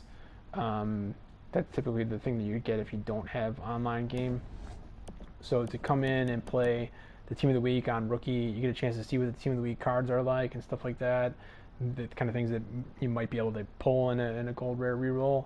But you also get to destroy them and rack up your stats. So it doesn't take that long to do that. I mean, I guess because you could be doing it.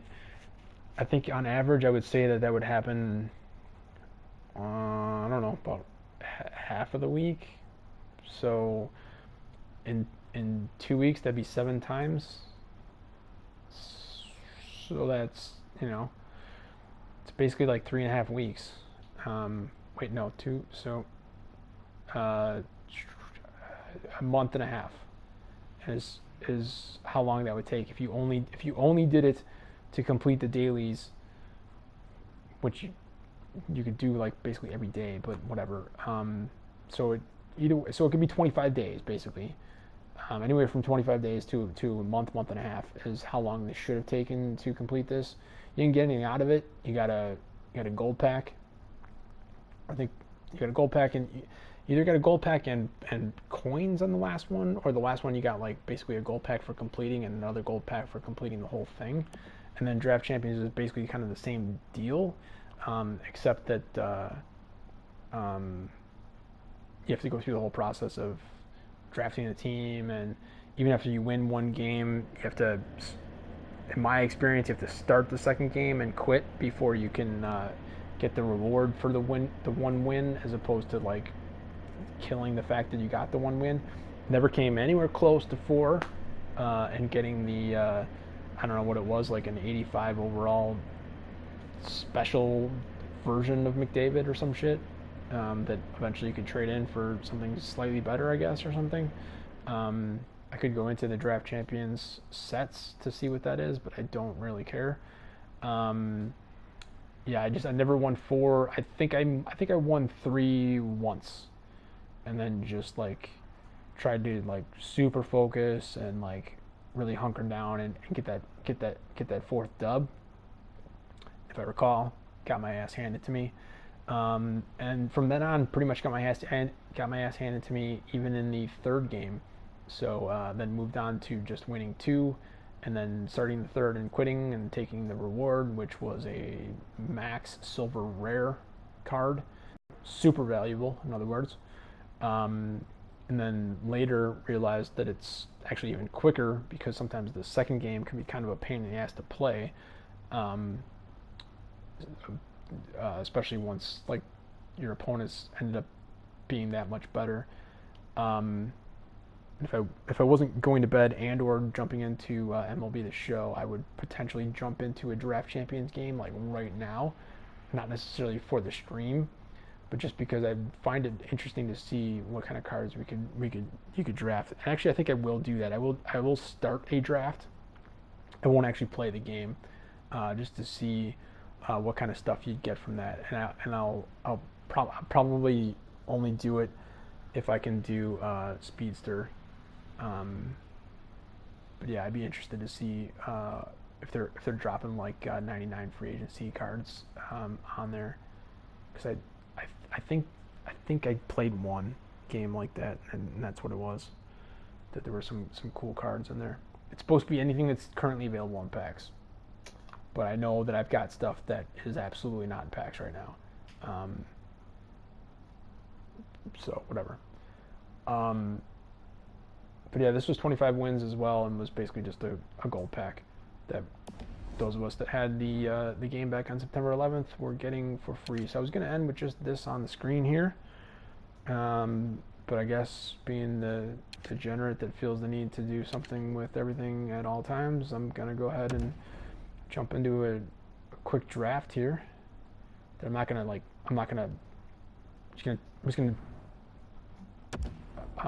just gonna click. So cool, I can do speedsters. Legends would be kind of interesting. I wonder about that one. If they would do, I would assume that it'd be like it had always been the whole year, where they would give just like the alumni version and typically just the base alumni version. Even though in packs and in the gold rare reroll packs, it was always the base alumni version, and as you saw from my example that I showed a bunch of, they started dropping tier 2 and tier 3, but typically not the legend.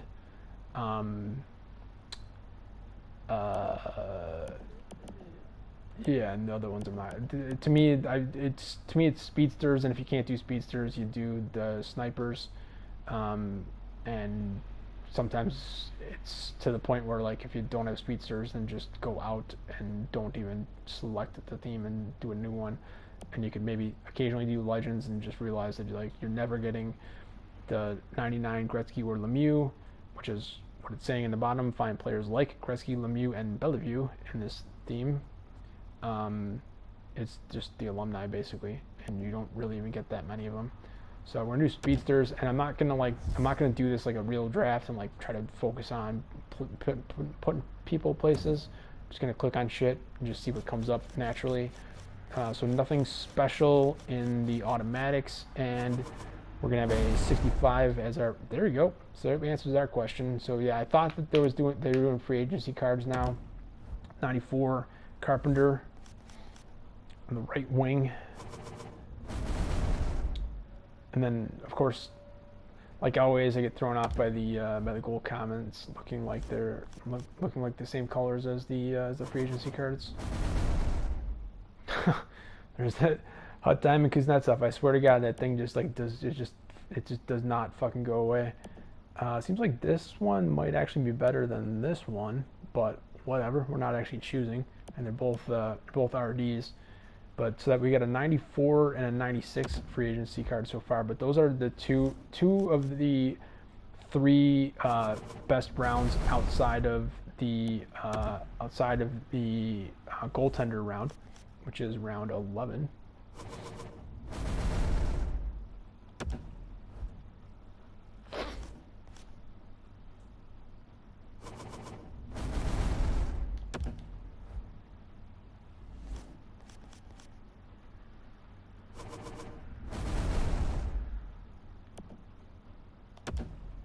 Just gotta go over one and select Kane just for all the hard work he put in for us this year, and just fucking annoy the hell out of me with that 83 Phil Kessel as always.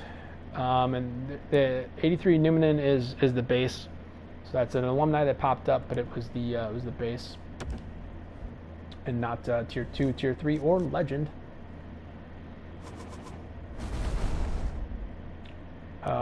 We'll go with the special Pedersen, which is actually worse than his the 80s that were available.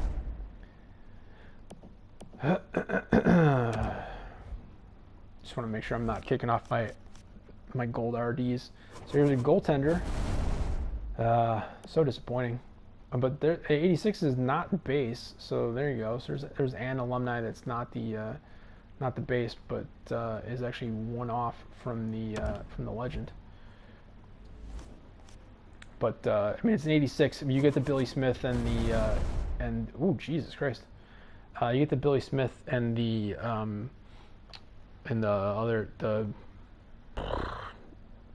other 87 like fairly often in this thing.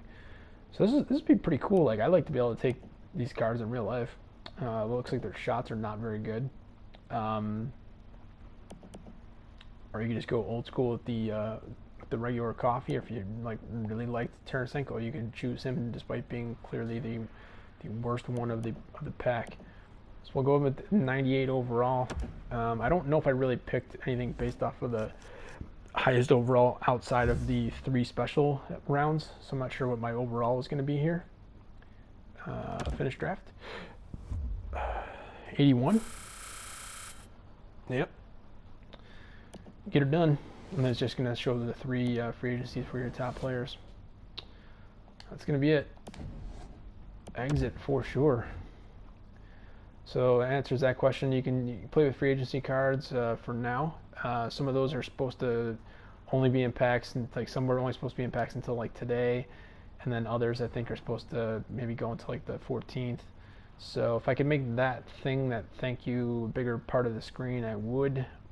But I'm going to say peace out and leave this up there for a couple minutes just to see if that will automatically become the if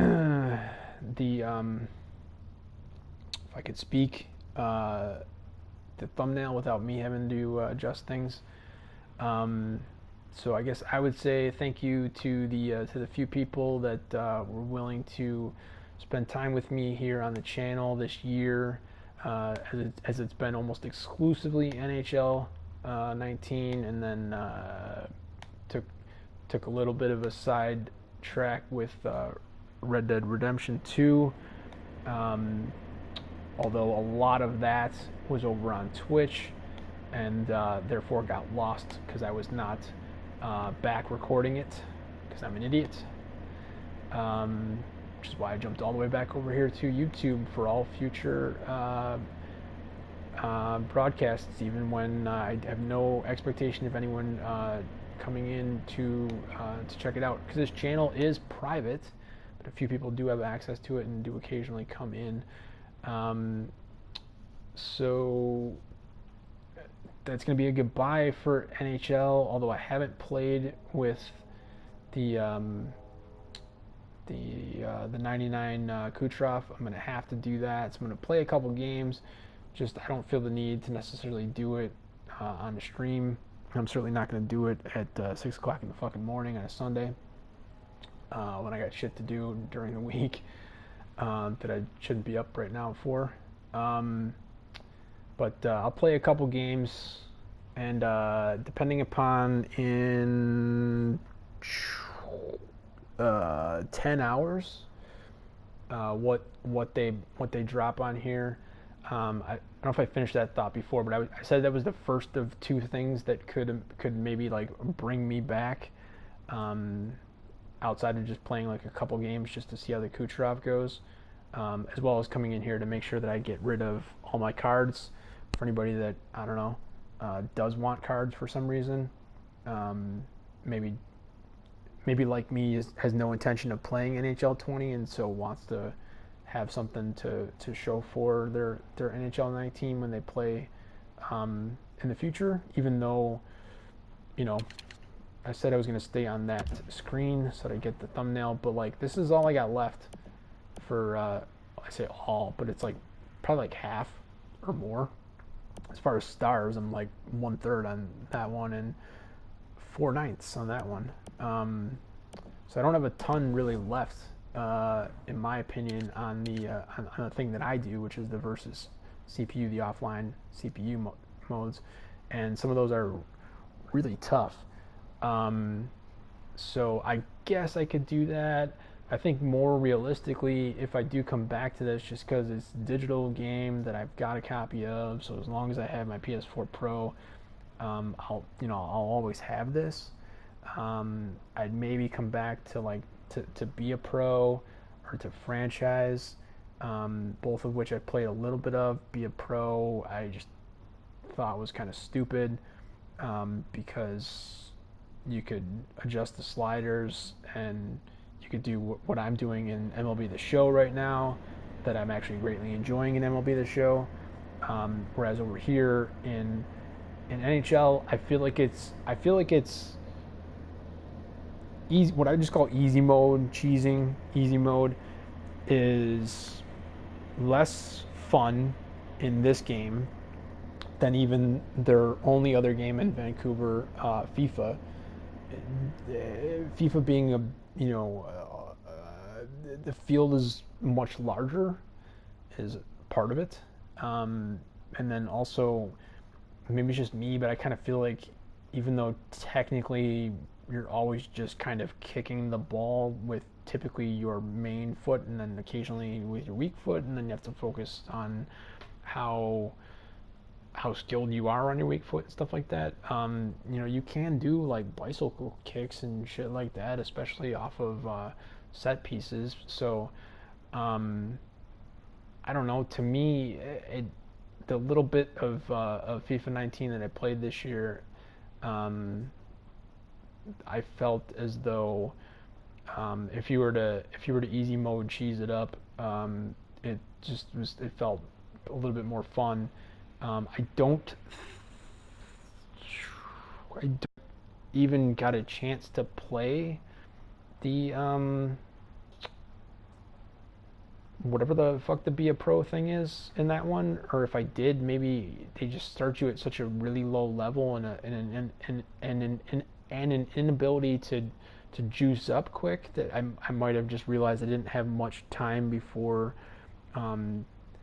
returning it, that I focused on the hut stuff, because at that point I had the companion app, and you can fuck with the companion app even when you don't have the game. Like, I don't have the game right now. I had a disc version. I don't have it, so I can't play if I wanted to. But I can go on the companion app right now and do a squad building challenge. Those of you that are gonna play NHL 20, maybe expect to see a bunch of squad building challenges and being able to play the equivalent of offline versus CPU games versus specifically built squads from celebrities and Twitch players and the developers, as well as just random people that play whatever. So that's gonna be a whole thing for NHL 20. We'll see how that goes. I don't know if I should say will, because I'm not sure how much I'll check out on that. I feel obligated to probably check out at least one or two videos from both Thrash and No Sleeves 12. The two guys that for me have kept it mostly entertaining throughout the whole year. I know No Sleeves was new to Game Changers this year. I don't know if this was Thrash's first year, but his whole channel was built off of NHL, and he's got a huge audience here and on Twitch. So I know he's been playing. I know he's been streaming and creating content for NHL for a while with a good amount of followers, but I got the sense that this was not his first year, because I think he said something about. Well, actually, I don't know if that's true, because I know he did like the Hut Warriors and other shit from in previous years, but I don't know if he got any of the advantages of Game Changers in the sense of like free packs and shit like that before this year. But No Sleeves 12, 19 was his first year, 20 is going to be his second. I'll probably check out a video or two of theirs and just hope to God that it doesn't try to induce my dumbass reptilian brain to think that that I should come back in here and give it another shot, because this is the end of the game. Literally, it's the end of the game. So we're saying thank you here, saying goodbye, trying to be as cordial as I can about something that has caused a lot of, let's just say, consternation at different points of the year, or basically for most of the time during most of the year. And at this point, it's like, why, you know, leaving 5,000 coins. I'm assuming that's how many I'll end up with when I sell the rest of those cards. Showing a 97 overall because I don't have good goalies, I guess. Um, you know, being able to show 12 99 overall rated forwards, and I don't think I said this or pointed this out, but in my opinion at least, those guys are not shitty 99s. There's a bunch of shitty 99s now that all the free agencies have come out, and there were ones before that as well. Most of those 99s, as I pointed out, were either just shy of being pure 99s, or they were just really solid 99s, like guys that you should definitely have on a squad if you could have like built them earlier in the year when people were still playing, if you wanted to be competitive, or if you wanted to just be able to play the game like I do versus CPU. And then Howard Chuck's over technically on defense as a 99 as well, so that's technically 13. And one of the few things that I probably will do after this is to see if I can finally get that Spezza, because I've tried, I don't know, I felt like 3 or 4 at least times, and that was painful as shit. But I guess I'll try to get that and then decide if I want to sub that in for the for the Evo 2 that we all got, that finally got its upgrade when he got his. How did that work again? Because he got a Team of the Year that was a 94, and then he got something that wasn't a free agency card that was considered an inform to his. The way it was described to me in the forums was that by somebody from EA was that like, or maybe it was on Twitter. I forget which. I'm not on Twitter anymore, but I haven't been on the forums in a while. But whatever it was, this seems odd. But I think the explanation was that the Team of the Year came out as it, and it was what it was, and that informed the Evo 2 that we all had. That was only like a 78 at the time, or maybe an 80. It got bumped up to 94, I think, and wasn't very good, in my opinion. I played with it a little bit and then was like, this sucks, I want better cards. And the Team of the Year had come out at that point, but then something else would have had to have come out after the Team of the Year, and they weren't doing, after Team of the Year, they weren't doing Team of the Week. I feel like they weren't doing Primetime. I feel like they weren't doing Milestone, and those were the 3 that were in form all year. So they would have dropped another Spezza that wasn't a free agency. Maybe no, because even if it was a draft card, that wouldn't have made sense either. I'd have to go back and look to see what the fuck they said, because it doesn't really make sense to me. But something came out for Spezza that was a 99, that turned his Team of the Year into a 99, and then because that happened, that turned the Evo into a 99, I guess, was the explanation, I think, that I was told. I don't really give a shit.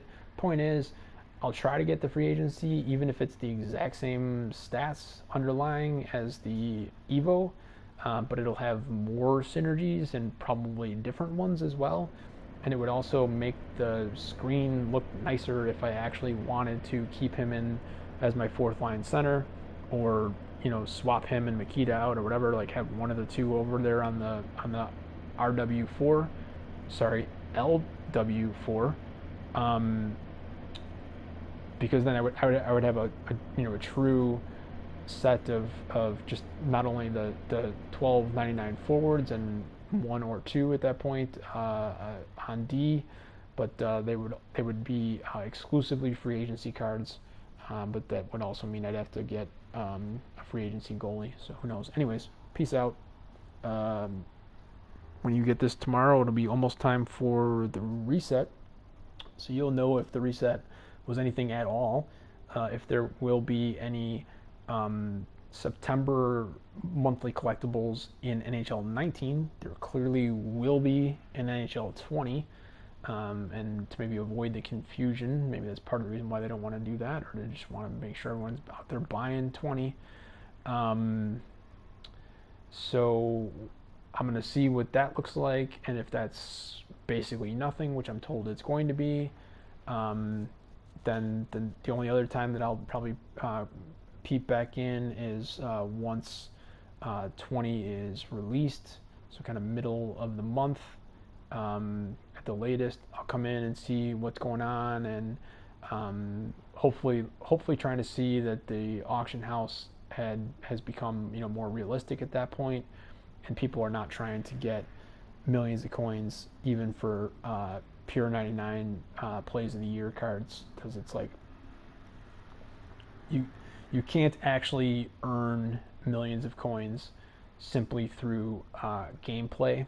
So I don't care for the people that have uh, all of the plays of the years cards on their teams, and or are trying to sell all of them for like 9 million coins right now. It's kind of annoying. But enough bitching, enough talking. Say peace out. You'll see by the time this is out and you get to this point, be time for the reset. We'll see what the reset is. I don't honestly don't know what the daily objectives are going to give. I guess they might still give coins, so maybe that's a thing. Maybe if you just kind of keep coming back in and getting daily objectives, and then finally finishing all the offline challenges, you could end up getting enough coins to pry one of the actually good cards away from one of the holders of it in the auction house. But that would mean that person is active, because you can only put them up for a maximum of 3 days. Now, that would be potentially a change that I would get behind, that they could do, because I don't think that there's really much of a reason why they would need to keep people active here in 19, certainly after 20's been out for a month or whatever. So, switch it up to be like MLB The Show and other variations that just allow you to just pick something out and then you just leave it there, like in escrow, if you feel like it. If you don't need the card, just let it chill there and let people decide if they eventually want to buy it. So whether it's because it's a good price or not, can just kind of chill. And then the fact that it's technically auctions, so you put it up for 50 and then people buy, continue to raise. I get it. I'm actually a market person by nature, so these quasi markets that we've got here, I understand there's differences in how it works here compared to how it works in the baseball game. I get it, but what I'm saying is, like, I don't think it'd be all that bad, especially if you wanted to seriously try to get 10 million coins for a pure 99, that you put it up right now and then just like literally leave it up forever, and then just, I don't know, log in once a month, twice a month, see if anybody's actually giving you 10 million coins for it. I don't think it'd be the worst thing in the world, but I'm done trying to give them suggestions, because they don't want them in general. They don't want, and sometimes when you actually think about some of the stuff that I suggest, it turns out like wouldn't be a good idea if they did it. So with that, for real now, peace out. Have a great night. Have a great season in whatever you opt to go off with next. I'm hoping to severely curtail my game playing, basically starting this week. So we'll see how that goes. As soon as I'm done beating Barry Bonds' all-time record for home runs in a career, and get into the Hall of Fame over there. That's it. Peace out.